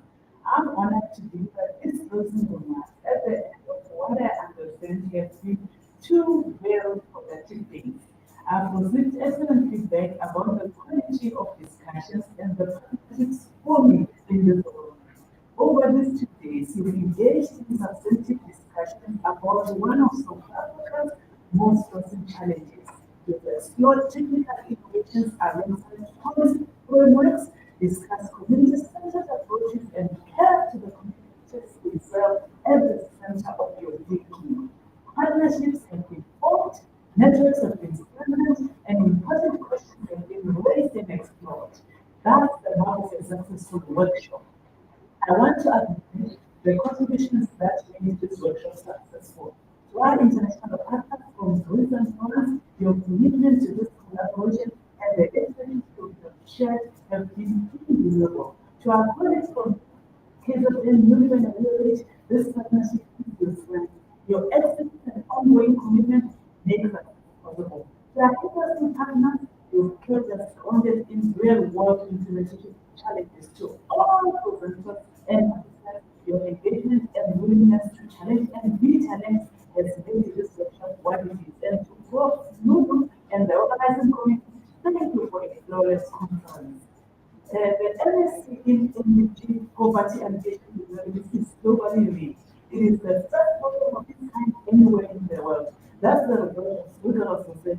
This program emerged for the EU-sponsored partnership supported by the Erasmus Plus, where a set of 137 energy experts progressed and conducted a comprehensive curriculum review. The finding was clear: this existed and no one was feeling it. And through this collaboration among southern institutions, this partnership was formed with an 11 module program that was accredited.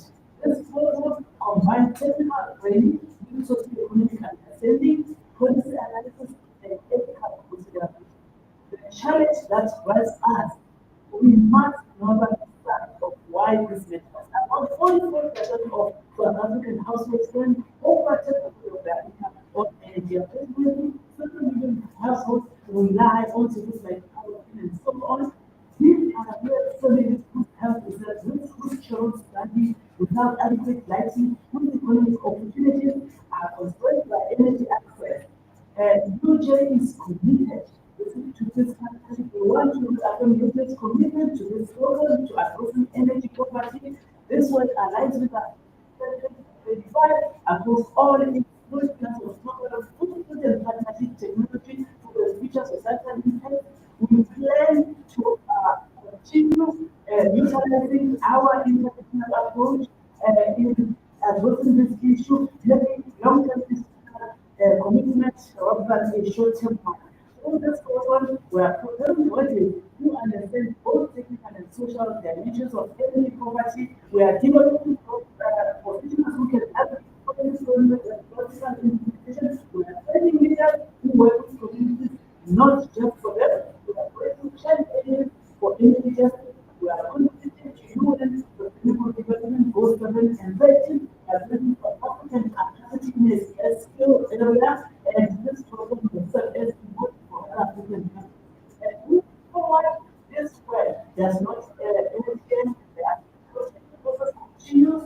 We will welcome the first cohort of students. We will develop the curriculum further. We will and form networks that must continue beyond the 2 weeks, ensure collaboration across partners and ensure that the work continues seamlessly, following through collaborative opportunities that have been discussed. And we will also need to share what we have learned here as the program launches, how you can engage and support students better and keep communities at the center of this way. Energy poverty community is not a problem. It requires exactly the type of collaboration in this room and bringing together technical expertise, community understanding, and institutional commitment. This virtual proposal was proposed when we work together across disciplines, institutions, and governance. Thank you very much. Together, we are doing something meaningful. Thank you for the team for the and I look forward to in this chapter.